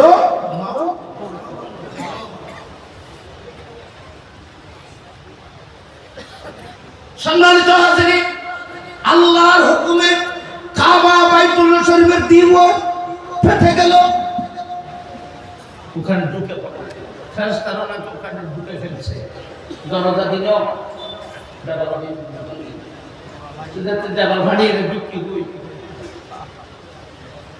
দেবাল ফাড়ি জন, জমিন ফাড়ি জন, পাহাড় পাথর ফাড়ি জন, ইন নয়তো নবীর মর্যাদা ন ওলিয়র কেরামত।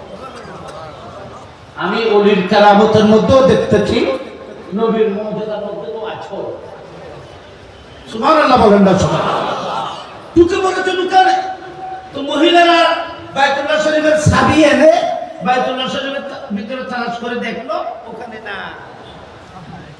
বাইতুল্লাহ শরীফের ভিতরে না, দেওয়ালের ভিতরে তো থাকতে পারবে না, ভিতরে তো নাই। তাহলে মাওলা আলীর মা কোথায়? কোথায়? এটা আল্লাহ ছাড়া কেউ জানে না। 3 দিন পরে, কয়দিন পরে?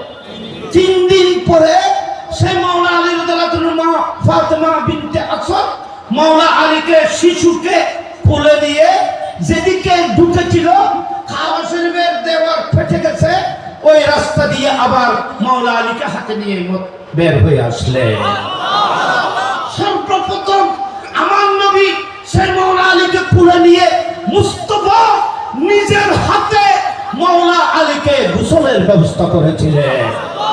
আমার নবীর জীবনে ইমাম হুসাইনের আযান দিয়েছেন, ইকামত বলেছেন, কিন্তু মুস্তাফা একজন উম্মতকে নিজ হাতে গোসল করিয়েছিলেন, তিনি মাওলা আলী।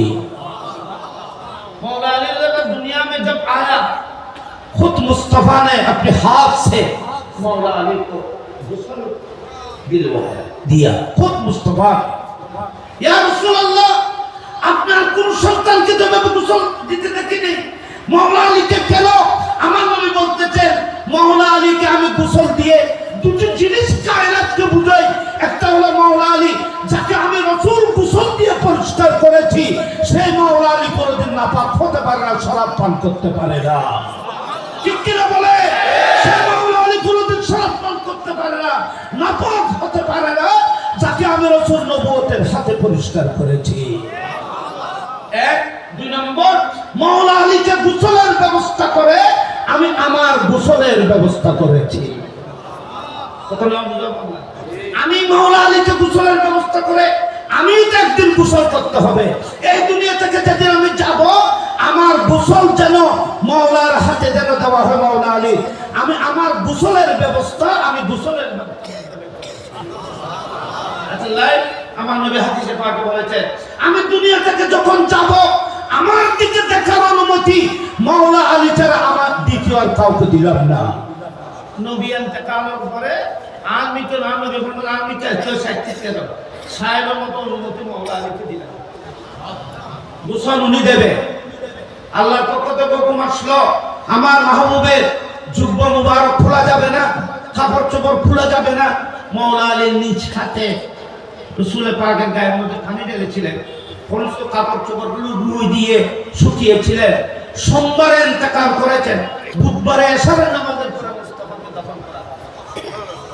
হযরতে রাসূল পাক সাল্লাল্লাহু আলাইহি ওয়াসাল্লামের গোসলের পরে সমস্ত শরীর রুই দিয়ে শুকানোর পরে আমি কিতাবের মধ্যে দেখেছি রাসূল পাক সাল্লাল্লাহু আলাইহি ওয়াসাল্লামের চোখ মুবারকে অথবা রাসূল পাক সাল্লাল্লাহু আলাইহি ওয়াসাল্লামের চেহারায় পাকের মধ্যে একটা পানির ফোঁটা রয়ে গেছে।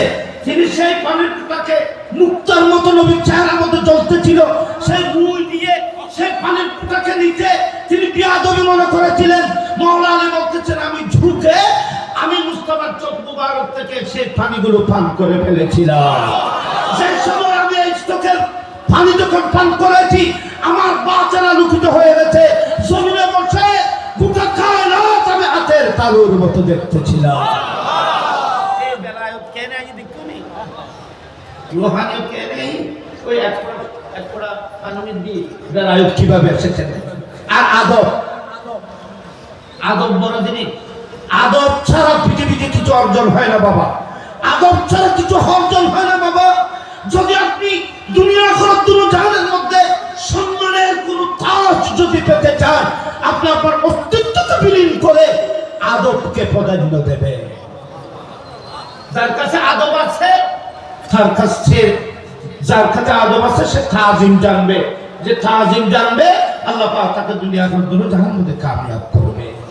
আমি যেটা বলছিলাম মাওলানা আলী রাদিয়াল্লাহু তাআলা সাহেব বেলায়েত কেমন সাহস, যেই আলীকে মুস্তাফা গোসলের ব্যবস্থা করেছে সে আলী নাকি নগরের নামাজে মদ খেয়ে মাতাল হয়ে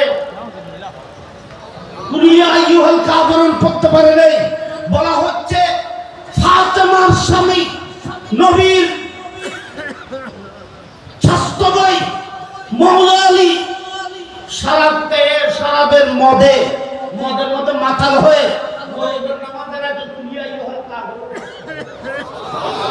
রাসূল পাক সাল্লাল্লাহু আলাইহি ওয়াসাল্লামের কলিজার টুকরা সাহাবা মাওলা আলীকে শরাব খেয়ে মাতাল হয়ে এই ধরনের কথা বলা কোন ইমানদারের মুখ দিয়ে বের হতে পারবে? বলেন, হাত তুলে বলেন পারবে? আমরা এদেরকে বয়কট করি যারা মুস্তাফার শানে বিয়াদবি করে, মুস্তাফার সাহাবাদের শানের মধ্যে বিয়াদবি করবে। আল্লাহ আমি কথা প্রসঙ্গে গেলাম, এখানে কিয়ামত সূরা কি হইল, সূরাতুল কিয়ামার মধ্যে। আচ্ছা, এখানে কথা যখন এসেছে আপনাদের দলিলের জন্য আমি একটি কথা বলতে হবে। উসিলা আমাদেরকে আমাদের হুজুর কিবলা উসিলা শিখিয়েছে, আল্লাহর ওলিদের উসিলা, নবীদের উসিলা, ভালো কাজের উসিলা, নেক কাজের উসিলা। ইমাম বুখারীর যেমন উসিলা ধরা যাবে, বুখারী শরীফের উসিলা ধরা যাবে। ইমাম বুখারীর যেমন উসিলা ধরা যাবে, সহিহ বুখারীর উসিলা ধরা যাবে, তেলাওয়াতে বুখারীর উসিলা ধরা যাবে।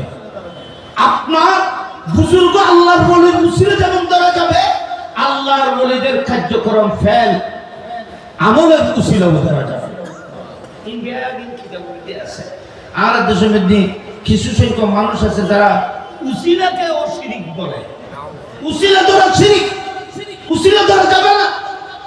আমি এখান থেকে একটা হাদিস যেহেতু এসেছে সেজন্য আমি এই আপনাদেরকে একটা কোট করতেছি, সারা জীবন যেন আপনাদের মনে থাকে।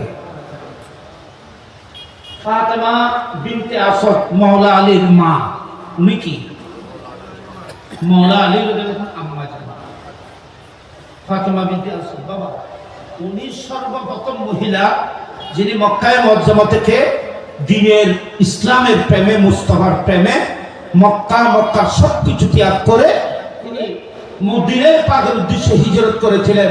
মাওলা আলী রাদিয়াল্লাহু তাআলার মা ফাতেমা বিনতে আসাদ।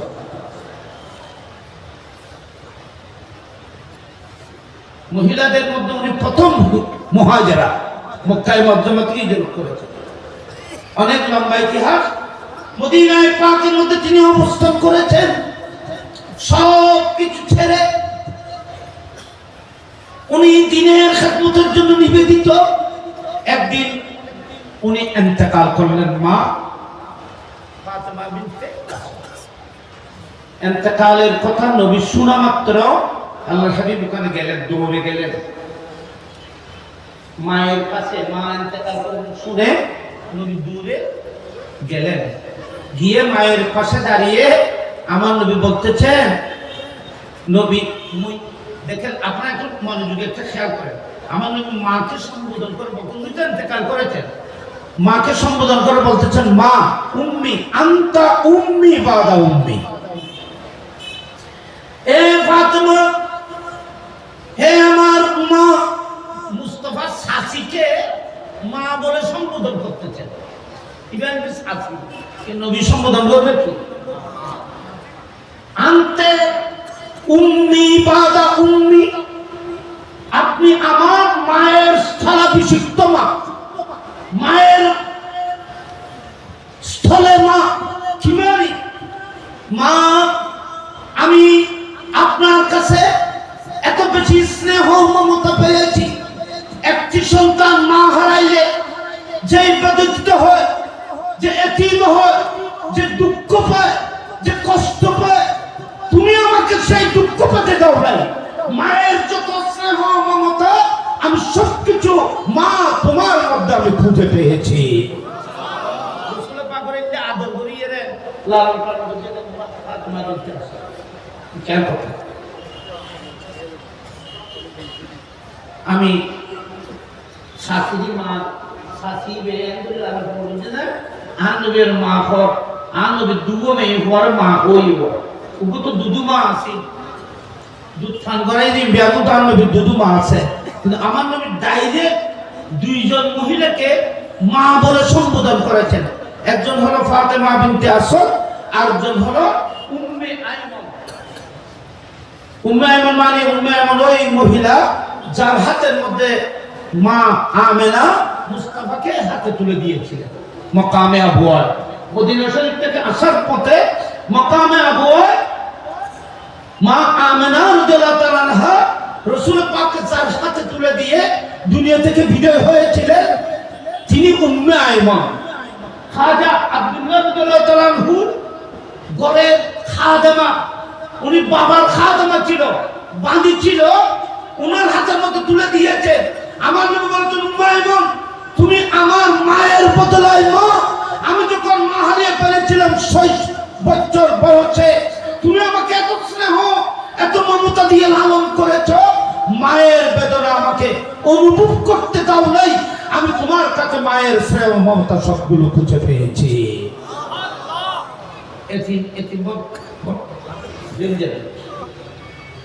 হযরতে ফাতেমা বিনতে আসাদ ইন্তেকালের পরে আমার নবী পাশে গেলেন, দাঁড়াইলেন, দাঁড়িয়ে বলতেছেন, মা আপনি না খেয়ে আমাকে খাবার ব্যবস্থা করেছেন।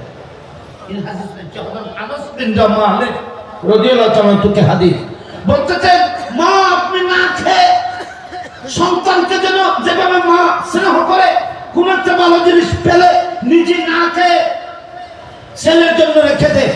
আপনার তো আরো অনেক ছেলে মেয়ে ছিল, আপনি কাউকে না দিয়ে আপনি যে কোনো একটা বস্তু আমার জন্য সংরক্ষণ করে রাখতেন।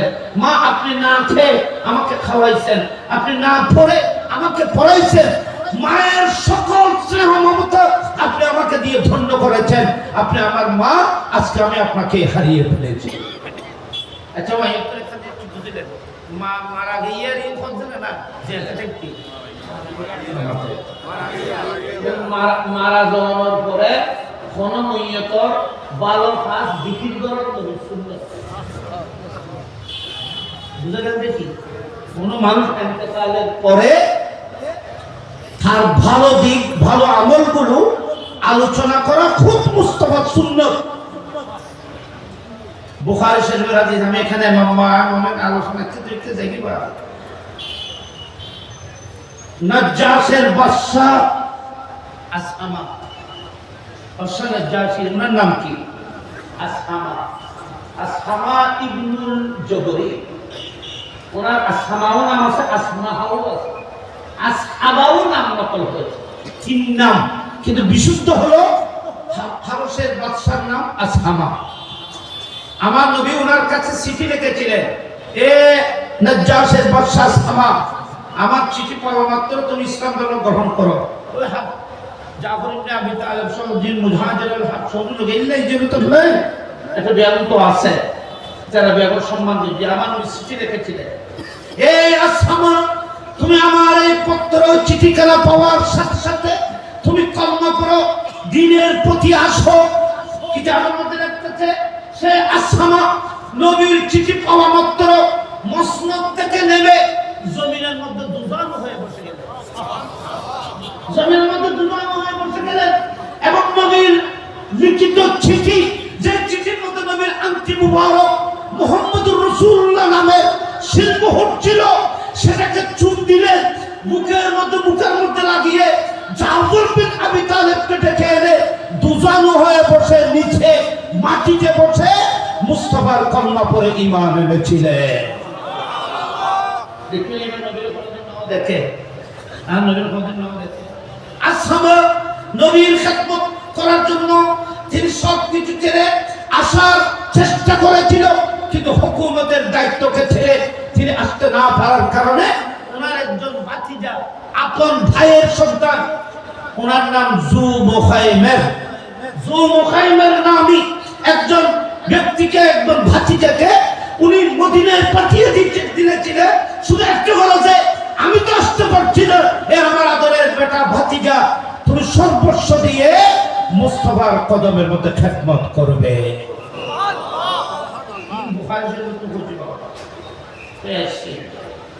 মুসলমান একদিনে মসজিদে বসছি, আমার একজন রজুলুন সালেহুন, আমার নবী বলতেছেন, এ আমার সাহাবারা, তাওয়াফাল আন রজুলুন সালেহুন, এ আমার সাহাবারা, একজন নেককার মানুষ, একজন বুজুর্গ মানুষ, একজন ভালো মানুষ এই মুহূর্তে ইন্তেকাল করেছে। ইয়া রাসূলুল্লাহ কোথায়? বলে উনি হাবশে। এমনে ইয়া রাসূল আপনি কোথায়? বলে আমি তো মদিনায়। ইয়া রাসূলুল্লাহ আপনি মদিনার মিম্বরে বসে যদি হাবশ দেখতে পান, ইয়েমন শহর যদি দেখতে পান, সেই মুস্তাফা আমাদের পরিচয় দেখতে পাই কি পাই না? বলে দুই হাত তুলে বলো পাই কি পাই না?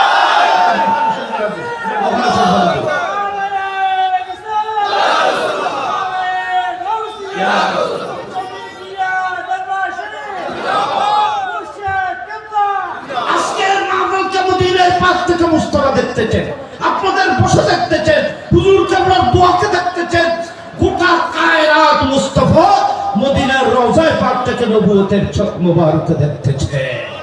সুবহানাল্লাহ ওয়া বারাকাতুহু। আমার ওখান থেকে দেখেন আমার আসহামা আশিক রাসূল নেককার সালেহ উনি ইন্তেকাল করেছেন। তোমরা বের হও।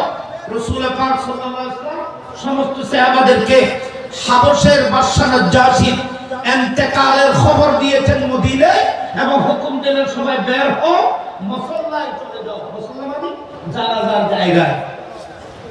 ইয়ুতুল হানাফি মুজাফর উলামায়ে কেরাম মুসল্লা বের করতে হযরত মুস্তাফা মওতের এলান করেছিলেন মসজিদে, কিন্তু জানাজার নামাজ মসজিদে করে নাই। মুস্তাফা জানাজার নামাজ জানাজার মাঠে পড়ে। কোথায় করেছেন? নবীর জীবনে কোনোদিন কোন জানাজার নামাজ মসজিদে পড়ে নাই। হানাফি মুজাফফরের কিতাবের মধ্যে আছে যে মুতাআখিরিন উলামায়ে কেরাম বলতেছেন, লাশ যদি মসজিদের বাইরে রাখা হয়, মানুষ যদি আমরা মসজিদে কাতারে দাঁড়ায়, ওদের হবে কি হবে না? মুতাআখিরিন হানাফি মুজাফফরের উলামারা মানুষের সহজের জন্য এটার পক্ষেও ফতোয়া দিয়েছে, লাশ যদি কখন যদি মসজিদের বাইরে হয়, তাহলে মানুষ মসজিদে দাঁড়াইলেও জানাজার নামাজ হবে। কিন্তু এই হাদিস দ্বারা হানাফি মুজাফফর যারা মুহাক্কিকিন, এরা বলতেছেন জানাজার নামাজের জন্য নজ্জাশী বাদশার জানাজা পড়ার জন্য মুস্তাফা মুসল্লায় গিয়েছিলেন। তখন তো লাশ ছিল না, লাশটা হাবশে ছিল, মুস্তাফার সামনে ছিল। লাশ মসজিদের বাইরে থাকা সত্ত্বেও মুস্তাফা তো মসজিদে জানাজা পড়ে নাই। কথা বুঝুনি? সেটা বুঝুন। আর ওলামায়ে কেরামের দৃষ্টি আকর্ষণ করল, রাসূলের পাক ইনি নবীর লাশ আছেন যে নওয়াসি লাশ তো আবশ্যক, এটা নবী তারপরেও কি মুসলমানরা জানাজা নাও পড়ে। ও যারা ফজনা লাশ মসজিদের বাইরে থাকলে জানাজা নামাজ হবে, এটা জরুরতের কারণে, উযরের কারণে এই ধরনের করার জন্য মুতাআখিরুল উলামা কেন ফতোয়া দিয়েছেন। পারবে বস আয়ানে ইবে আবশ্যক বাদশা ফজিলতের কথাই মসলা হচ্ছে। যদি কোনো উযর না থাকে, একদম বৃষ্টি মারাত্মকভাবে বৃষ্টি করতেছে বা করছে না, রাস্তাঘাট কোনো সুবিধা বা জানাজার নামাজের জন্য কোনো মাঠে কোনো কিছু সুবিধা যদি না থাকে, এই ধরনের উযরের কারণে মাইয়িতকে বাইরে রেখে জানাজা পড়ার জন্য মুতাআখিরিন কিছু সুন্নি উলামায়ে আহনাফ জাওয়াজের পক্ষে ফতোয়া দিয়েছেন। কিন্তু আলা হযরতের জন্য এটাও জায়েজ নাই। আলা হযরত বলতে এটাও হবে না। কফিন জামাত মসজিদে থাকো, আংশিক মুসল্লি মসজিদে থাকো বা পুরো থাকো, কোন সুরতে জানাজা মসজিদ আছে। কথা বুঝতে লাগলো বাজি এই এমপ্লয়ির আইফা সামনে দেখলে ওরা এটা বহুত কথা আছে। এটা লাইন আখেরে কত বলি মইয়ত যদি উল্লেখের যদি মইয়ত যদি মসজিদের ভিতরে রাখা হয়, মসজিদ কোন সময় অ্যাক্সিডেন্টলি মসজিদ নাফা হওয়ার সম্ভাবনা আছে। আর মসজিদ আল্লাহ জিকিরের জন্য করা হয়েছে। কোন ব্যক্তির জানাজা সালাতুল্লাহ সালাতুল জানাজা মসজিদ আল্লাহর জন্য, সেজন্য কেন ফেলে উল্লেখ অনেক কিছু বয়ান করেছে। কিন্তু মুতাআখিরিন যেমন আল্লামা গোলাম রসুল সাইদি রহমতুল্লাহ উনি সরে বুখারীর মধ্যে জানাজার নামাজ জানাজার বাইরে রেখে মুসল্লিরা যদি ভিতরে থাকে নামাজ হওয়ার পক্ষে ফতোয়া দিয়েছে। যারা গিনে কথা প্রসঙ্গ বললাম, সম্মানিত হাজিরিন, সে আসহামা এমন ইন্তেকাল করেছেন। মুস্তাফা মদিনায় বসে খবর দিলেন এবং আমার নবী বলতেছেন, এ বেলাল সবাইকে কাতার হতে বলো। কোথায়? মসজিদে নববীর বাইরে, যেখানে নবী ঈদগাহ নামাজ পড়েন সেই ঈদগাহর পাশে জানাজার ময়দানে, এটাকে মুসল্লায়ে জানাজা বলা হয়। সে মুসল্লায়ে জানাজার মধ্যে কাতার বন্দী হলো। সেটা কাতার বন্দী হয়ে মুস্তাফাকে নামাজ পড়াইলে ইউতুন আবার আমরা কত হতায় তেরে ওদের রাষ্ট্র নবীর সামনে ছিল না। তাহলে এই হাদিস দ্বারা বোঝা যাচ্ছে গায়েবানা নামাজে জানাজা যায়। গায়েবানা জানাজা না হলো তো কি হবে নামাতে ইয়া আলেমর সচেতন অনেক জায়েবের জানাজা কেন করবি। কিন্তু রাজনৈতিকভাবে বসমত বোধ মানুষের গায়েবানা জানাজা পড়িয়ে দেন। এবার রাজনৈতিক নামাজেরই এখানে বাইরে লোকের নাই কি দিয়ে রে মোবাইল কেন উড়িব এই যে বইয়ে রে কেন উড়িয়ে রে আর আবার নামাজ পড়ছি এর কোয়লা দিয়ে বসমত করে গায়েবানা জানাজা জায়েজ নাই। বলেন গায়েবানা জানাজা জায়েজ? তো হুজুরের ফজিলত নবী কাজে হ্যাঁ নবী পড়েছেন, নবীর জন্য জায়েজ। কেন? কিতাবের মধ্যে আসছে হযরত আব্দুল্লাহ ইবনে আব্বাস সবাই বলি রাদিয়াল্লাহু তাআলা উনি বলতেছেন, খত খুশিফাত লিন নবী সাল্লাল্লাহু আলাইহি ওয়াসাল্লাম শরীরান নজ্জাশী হাত্তা রাআহু ফাসাল্লা আলাইহি। মুস্তাফা যখন হাবশার বাদশা নজ্জাশীর জানাজার নামাজ পড়ার জন্য যখন খেয়াল করেছেন, জিবরিল বলতেছেন, আব্দুল্লাহ ইবনে আব্বাস রাওয়াত করতেছেন, নবীর জন্য এটা জায়েজ, নবীর জন্য এটা খাস, নবীর জন্য এটা বৈশিষ্ট্য, নবীর জন্য এটা বিশেষিত। এই জন্য যে মুস্তাফার জন্য দূরে কাছে নাই, মুস্তাফা যখন জানাজার নামাজ পড়ার জন্য দাঁড়িয়েছেন, 1000 মাইল দূরে নজ্জাশের লাশ মুস্তাফার সামনে উপস্থিত করা হয়েছিল। একটু বড় করে বলুন না সুবহানাল্লাহ। উসমান ইবনে মাবিয়া ইন্তেকাল করেছেন মদিনায়। মুস্তাফা যুদ্ধের জন্য গিয়েছিলেন তবুকে, ওনার ইন্তেকালের খবর মুস্তাফা পেয়েছেন। আমার নবীকে জিবরিল বলতেছেন, হুজুর আপনি মাবিয়া জানাজা পড়বেন? বলে জানাজা তো মদিনা শরীফে দূরে। জিবরিল বলতেছে, ইয়া রাসূলুল্লাহ আপনার খাদেম আমি আছি না, আপনার খাদেম আমি আছি, আপনি শুধু নামাজ পড়ার যদি হুকুম দেন তাহলে মদিনা শরীফ 1000 মাইল দূরে হলেও আপনার পায়ের কাছে করে দেব। কথা বলেন না সুবহানাল্লাহ। আপনারা বলেন মুস্তাফার দরবারের খাদেম যদি মাওলা সাইয়্যিদুল মালায়েকা জিবরিল হয়, সে জিবরিল আমিন আমার নবী যদি মদিনা শরীফ থেকে যদি বলে, এ জিবরিল তুমি তো আমার খাদেম, ফরিদশরীফ জমিনে আমার প্রিয় বান্দারা আশিক রাসূলরা পড়ছে, আল্লাহর ওলির মজলিসে পড়ছে, আমাকে ইয়াদ করতেছে, সেই মাহফিলকে আমার কাছে নিয়ে আসো। জিবরিল বলতে আমি মুহূর্তে আপনাদের এই মাহফিল নবীর কদমে হাজির করে দিতে পারি। এবারে হজে হাতেন না আগে মানে নবী আইন করবে না, গোটা কায়নাত নবীর কদম তো আজর আছে, আজর না মানে নবী আইরা আমার নবী কেন আসবে? মুস্তাফার খাদেম যদি জিবরিল হয় তো কায়নাতের কোনো কিছু দূরে থাকার কোনো, নবীর খাদেম যদি জিবরিলের মতো হয় তো নবীর জন্য কিছু দূরে থাকতে পারে? মুস্তাফার সবকিছুর ব্যবস্থাপনা যদি খুদ আল্লাহ জিম্মাদারিতে নেয়, আল্লাহ বলে মাহবুব সবকিছু আমি করে দেব, তাহলে কায়নাতের কোনো কিছু মুস্তাফার জন্য দূরে থাকতে পারে না, যেহেতু সবকিছুর ব্যবস্থা খুদ আল্লাহ করে দেয়। এলাইন ইন্টারনে দলিল হাদিস করি, এরা নবী দেখে যায়, নবীর দলিল করি আলেম ইদার রাখে রাত দিনকে পুরো জীবন করে ওয়াজ করে কথা একার বেশি আমরা দাঁড়াবো না সময় বলি হয় এলা হাদিস এর অর্ধ করি। ফাতেমা বিনতে আসর ইন্তেকাল করলেন, নবী আসলেন। ও আচ্ছা, এখান থেকে আমি একটা মশলা করেছি, আমরা এগুলো মনে রাখবেন, কথা এগুলো মনে রাখতে হবে। আমার নবী আসাহমা নজ্জাসের বর্ষ, আমি যারা তাদের আমি দৃষ্টি আকর্ষণ করছি, যারা ইন্তেকালের পরে এই মানুষটি কেমন ছিল, এই মানুষটি ভালো ছিল, ওনার প্রশংসা করেছে, যারা না যায় বেদায়েত বলো, আমি তোমাদের সাথে চ্যালেঞ্জ করতেছি, তোমাদের সাথে চ্যালেঞ্জ করতেছি। বুখারী শরীফের কিতাবুল জানায়েজ দেখো, আমার নবী মুস্তাফা হাবশার বাদশাহ জাসির ইন্তেকালের খবর দেওয়ার পাশাপাশি ওনাকে নেককার সালেহ বলে ডিক্লারেশন করেছিলেন। আমার নবী বলেছেন ফাত্তাওয়াফা রাজুলুন সালেহ, আমরা তো বুঝেন ফাত্তাওয়াফা রাজুলুন সালেহুন। মুস্তাফা বলতেছেন আজকে একজন নেককার মানুষের ইন্তেকাল হয়েছে, চলো আমরা সবাই তার জানাজার নামাজ পড়তে যাব। তো মানুষ ইন্তেকালের পরে ভালো সালেহ ইয়ার কি আমরা বলতেছি না মুস্তাফা বলে সুন্নাত করেছে? ইয়ানোয়া তাকদীরের ব্যাপার বুঝছো না? তোমার ফলামের দিন মানুষ ভালো হওয়া নিয়ে নকালি বাজ্যেলেও বলছে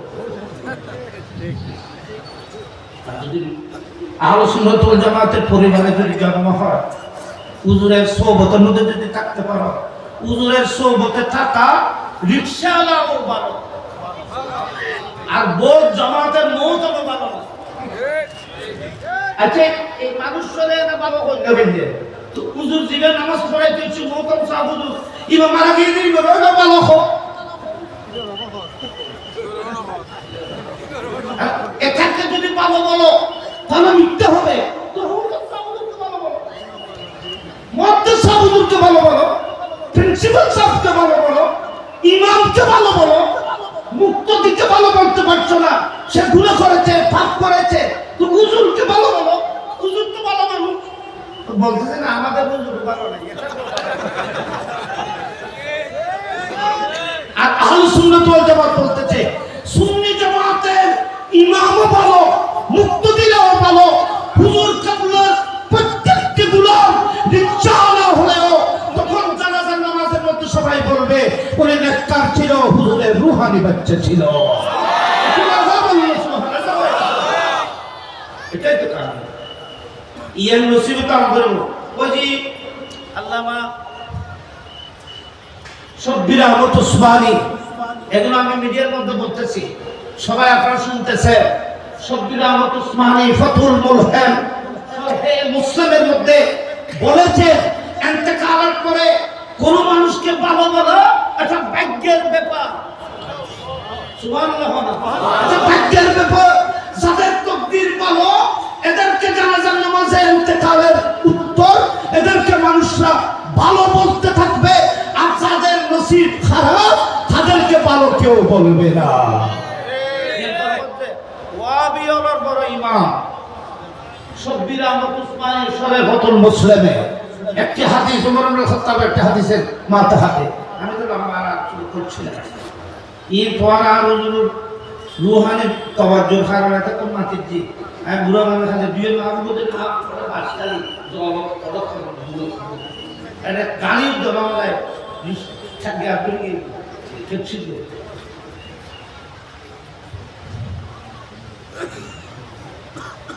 first right to second intel security orang lain orang dah orang ada itu forward itu boleh ada এটা আমি আপনাদেরকে ভাষা দিয়ে বুঝাইতে পারবো না। হুজুর আমাকে সবসময় বলে, আমাকে বলার সময় চোখের পানি পড়তেছে, তুমি আমাকে দোয়া করো।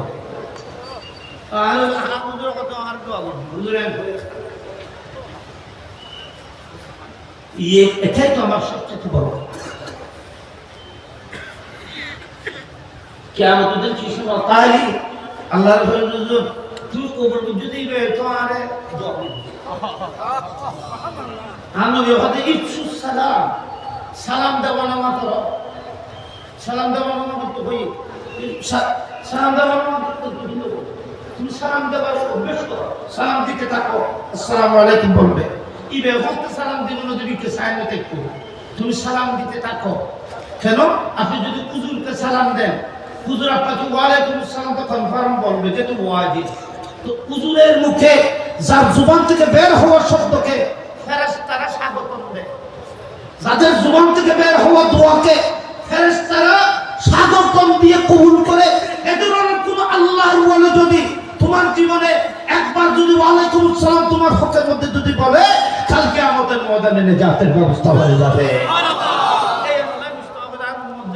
কিয়ামতের ময়দানে যেন কোনো কষ্ট না করে, তুমি সালাম দিতে থাকো, দিতে দিতে দিতে দিতে একদিন কোন অলিকে যদি দিয়ে ফেলো, সেই বলে যদি ওয়ালাইকুম আসসালাম বলে তোমার ডিগ্রি হয়ে যাবে। সালাম বলে সাইনে দেখো, দরকার তো করতে বাপু দরকার তো করতে, তুমি সালাম দিতে থাকো। তুমি হুজুরকে এসে সালাম দিয়েছো, কদম বুচি করেছো, হুজুর ওয়ালাইকুম আসসালাম বলেছে, অন্য কেউ ওয়ালাইকুম আসসালাম তো কিন্তু দোয়া ওয়ালাইকুম আসসালাম, আল্লাহ তোমাকে সালামতের ছায়া তলে জায়গা দান করুন। হুজুরের এই দোয়া তো ফেরেশতারা আগ বাড়িয়ে নেবে, ফেরেশতারা তো স্বাগতম দিয়ে নেবে। তো আপনার ব্যাপারে যদি কোন আল্লাহর ওলির এই দোয়া যদি আল্লাহর হাতে বাঁচাতের মধ্যে থাকে যে আল্লাহর অমুক ওলি তোমাকে রহমত বরকতের জন্য সালামতের জন্য দোয়া করেছিল, তাহলে আল্লাহ বলতেছে সে গুনাহ করলেও ওই দোয়ার কারণে আমি তাকে সালামতের ছায়া তুলে দেখা দান করব। কথা বলা কষ্ট হয় না কোনো বাবা? এলা এই একটা থেকে আরেকটা দিকে দিতে যাবো না। তো হযরতে ফাতেমা বিনতে আসাদ, বাবা ফাতেমা বিনতে আসাদ ইন্তেকাল করে আমি বহুত প্রশংসা করি, তারিফ করল। ইন্তেকালের পরে তারিফ করিবে উযকুরু মুহাসানা আমি মাউতা আমওয়াতিকুম, উযকুরু মুহাসানা আমওয়াতিকুম, তোমাদের মধ্য থেকে যারা ইন্তেকাল করবে দুনিয়ার মধ্যে ফেরেশতা কেউ নেই, ফেরেশতা কেউ নামাতে দুনিয়ার মধ্যে ফেরেশতা কেউ নেই, ফেরেশতা জানেন বরুণ তারা আমরা ফেরেশতা বলে দাবি করি।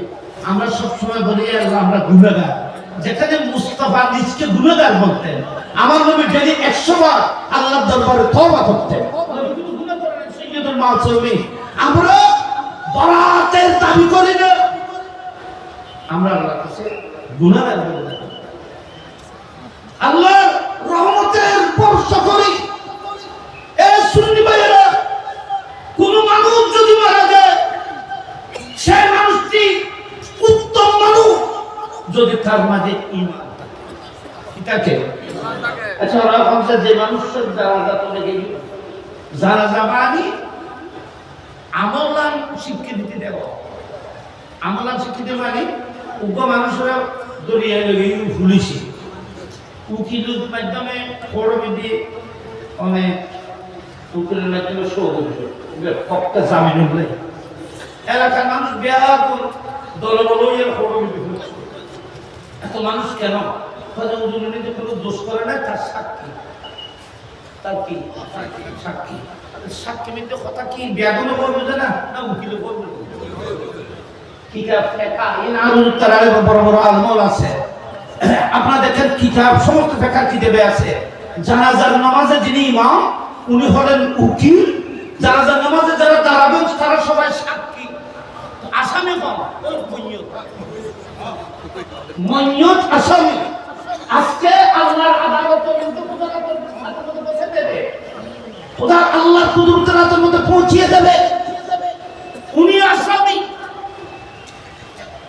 উনি উকিল মুক্তদিনের সাক্ষী উকিল বলতেছে আল্লাহ মানুষটির ইমামতি আমি করতেছে কোন মানুষ ওনাকে ভালো বলে স্বীকৃতি দিতে এসেছে মুখে কেউ ভালো বলতে হবে না নামাজের মাধ্যমে আপনি ভালো বলে স্বীকৃতি দিয়েছে আমরা জ্ঞানী মানুষে আমরা সমস্যায় আর বিষয়ে ইচ্ছে কথা বাড়ানো হয়ে খারাপ বুদ্ধি মিশে সাক্ষী হইব সেই জন্য তো নামাজ পর্যন্ত মিশে নামাজ কথা খুব খেয়াল করবে নামাজ খারাপ সহ্য হবে না না ইমানদারও সহ্য হবে নামাজ এইটারা নামাজ কি সুরের পড়েছ না ইমানদারের পড়েছ সুরিবলি ইমান যাইব না নামাতে সুরিবলি ইমান যায় না কবিরা গুনাহ করলে ইমান যায় না কবিরা গুনাহ ইমানদার তিনি মুমিন 1000 কবিরা গুনাহ করলেও সেই মানুষ যদি ইন্তেকাল করে জানাজা পড়তে হবে সবাইকে কারণ তার মাঝে ঈমান আছে মুমিন তো আপনি ইমাম হিসেবে আপনি জানাজা পড়েছে তো জানাজা পড়া মানে আপনি সাক্ষী হিসেবে আমল কর্মের মাধ্যমে আল্লাহর আদালতে বলেছেন আল্লাহ এই মানুষটিকে আমি দোয়া করতে এসেছি ভালো বলে স্বীকৃতি দিতে এসেছি তার জানাজার নামাজের মাধ্যমে নামাজ পড়ে আপনি ভালো বলে স্বীকৃতি দিয়েছেন মুখে একবার ভালো বলে বিশ্বাস করলেও তো নামাজ বিষয়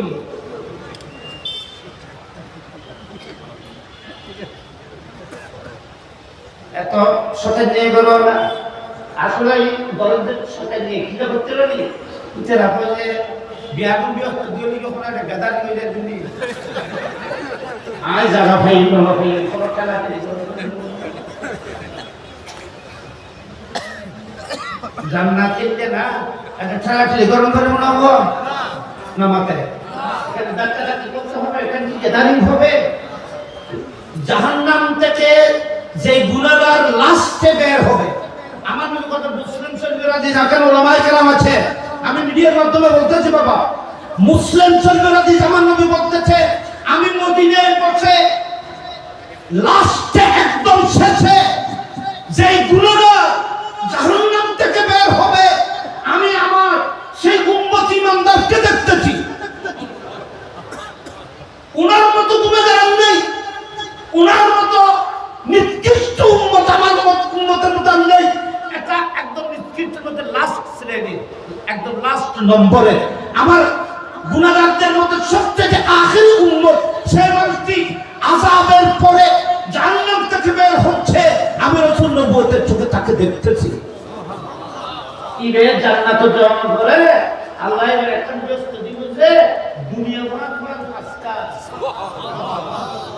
মুসলিম শরীফ আছে এটা কথা আল্লাহ ব্যস্ত করে ফলে বলে ব্যস্ত দুনিয়া কোন জায়গা আছে বিয়ানোর নাম তো বরাদ্দ হইনি ফয়দায় করে দুনিয়া ফান পাঁচ দুনিয়া বরাবর তোমার ক্ষেত্রে জান্নাত দিচ্ছি এক ওয়ে মানুষের বলে আতাস্তাহজিউ বি ইয়া রাব্বে আতাস্তাহজিউ বি ইয়া রাব্বে যেখানে জান্নাতের মধ্যে বসার পর্যন্ত জায়গা পাচ্ছিলাম না জাহান্নামের আগুনের মধ্যে জ্বলতেছিলাম এ আল্লাহ দুনিয়ার বরাবর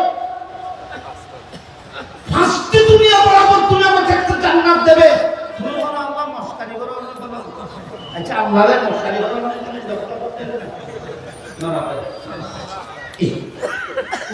যদি আর যদি হইতে বা ছাত্রদের যদি অনাঙ্গ মস্কারি কত বলে যায় যদি তার ছাত্র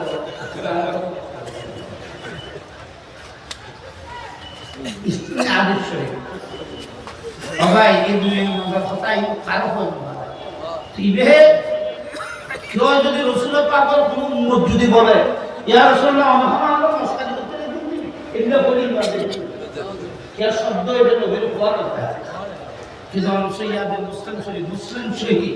মুসলিম শরীফ হযরত ইমাম মুসলিম বিন আজ্জাজুল কুশাইরি উনি বলতেছেন আমার নবী বলতেছেন সেই মানুষটি খুশিতে আত্মহারা হয়ে আল্লাহর এই বড় ihsan দয়ার উপরে খুশি হয়ে আত্মহারা হয়ে কি শব্দ দিয়ে আল্লাহকে গ্রিটিং করবে আল্লাহকে কি শব্দ দিয়ে ইয়াদ করবে সে বলতেছে আতাস্তা মানে আর ওই আমার বিদ্যালয় আতাস্তা হদিউবি এ আল্লাহ तुम मेरे साथ इस्तेहजा करते हो अल्लाह तुम्हें मुझसे मुश्किल करते हो फतह का रसूलुल्लाह सल्लल्लाहु अलैहि वसल्लम रसूल पाक के ইয়ান ওয়ের নবী তসম নবী ইয়ান কি বড় সুন্দর কথা না খারাপ কথা তুই ওইটার নাম তো বল তাই সুন্দর না না খারাপ লাগে কখনো তুমি জানো মশলা উত্তর দিও না এ কথা না অপছন্দের কিন্তু এই কথা মুস্তাফা নকল করার পরে খুব মুস্তাফা তাবাসসুম করলেন আমার নবী হাসতেছেন সাহাবাগণ বলতেছেন ইয়া রাসূলুল্লাহ এই ধরনের একটি শব্দ বলতে বান্দাটি আপনি হাসতেছেন হয়তো এই বান্দার এই শব্দ শুনে আমার খোদাও হাসবে আল্লাহর হাসিটি আমি নকল করে দেখাইলাম আল্লাহ বল সুবহানাল্লাহ আল্লাহ বান্দারা বলে নকল করেছো আল্লাহ সম্মানিত হাজিরিন ওয়াই নিচে দিকে তোমরা খারাপ রাখতাম দিলে বলবো ফাতেমা বিনতে আসাদ উনার সবকিছু তারিফ প্রশংসা করে আমার নবী বললেন উনি আমার মা মায়ের বদলায় মা উনার কবর যে কোনো মানুষের কবর খনন করতে পারবে না আল্লাহর ওলিদের কবর খনন করে সমস্ত বাসিয়ের মানুষ লইবে যেতে যে আম নবীর রওজায় পাক থেকে বুঝিতে 300 টাকা করে কোরআন নবীর রওজায় পাক থেকে বুঝিতে 300 টাকা করে কোরআন ইউন তুবা হুমায়ুনের আওলাদ আনসারের আওলাদ ইউন শিশুকালে তো সুরাকালে তো একদমই দুনিয়াদারি নাও দেখায় সরকারি ভাবে লালন পালন করে সুলতান আইয়ুব সালাউদ্দিন আইয়ুবী এগুলোকে লালন পালন করে 300 টাকা করে কোরআন মুত্তাকি পরহেজগারকে মুস্তাফার নূরানি রওজায় পাক তৈরি করেছিলেন এরা যে কোনো কাজ কোরআন শরীফ পড়তে করে এনে না পবিত্রতা বিহে খাইলে খবর পড়ে বিলি আজি এখানে না হাসু না কতদিন করছে আরে খবর হই তো দুমাটা না আমি তো হযরত বিলি খাতে তিনি ওই খবর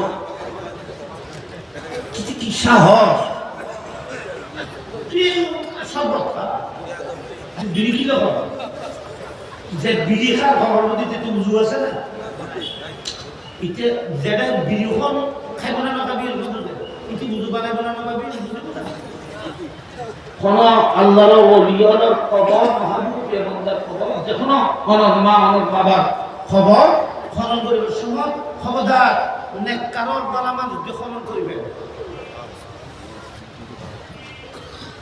জীবন মধ্যে অনর বাপে অনর নাই কুটি টিয়াদি গরবানা দিয়ে অনর বাপর খবর গো আমি কুটি তেন হাতে এটা কিনে পয়সা দিয়ে মানুষ দিও তুই এক ফের গো মেডি তুই তোমার বাবার খবর এক ফের গো মেডি তুই খবর থেকে বাইরে ফেলার জন্য তুমি কাপড় চোপড় ফেলে না ফেলে তুমি সবকিছু দিয়ে মায়ের খবর খনন করতেছো মায়ের জন্য গর্ব করতেছো মাকে এখানে সাহিত্য করবে সে মায়ের খবরের জন্য তুমি এখানে নেমে খবর কেন খনন করো না তুমি এখানে মানুষ কেন দিয়েছ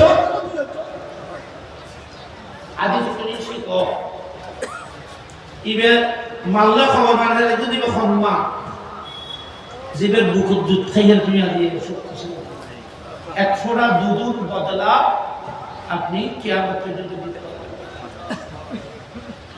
ওই বাপ যে বাপে লখাইয়ে দেয় তোমার সবাই বেলার ব্যবস্থা করতে শীতকালে শীতের ভিতরে তোমার বুম নিয়ে বিছানো সরাসরি উড়িয়ে দেন, ট্রেন উড়িয়ে সর জমন করব, সরাসরি উড়িয়ে নামাজ পড়ে যাওয়ার সময় শোয়ার বর্তন খেতা করে গিয়ে না কোনো সার তোমার গোয়ামিটি খেতা ফলে দিই আরামের ঘুমের শায়িত করে বাবা ঠান্ডার ভিতরে হওয়ার ভিতরে গাড়িতে করে চাকরিতে গেছে শুধু তোমাকে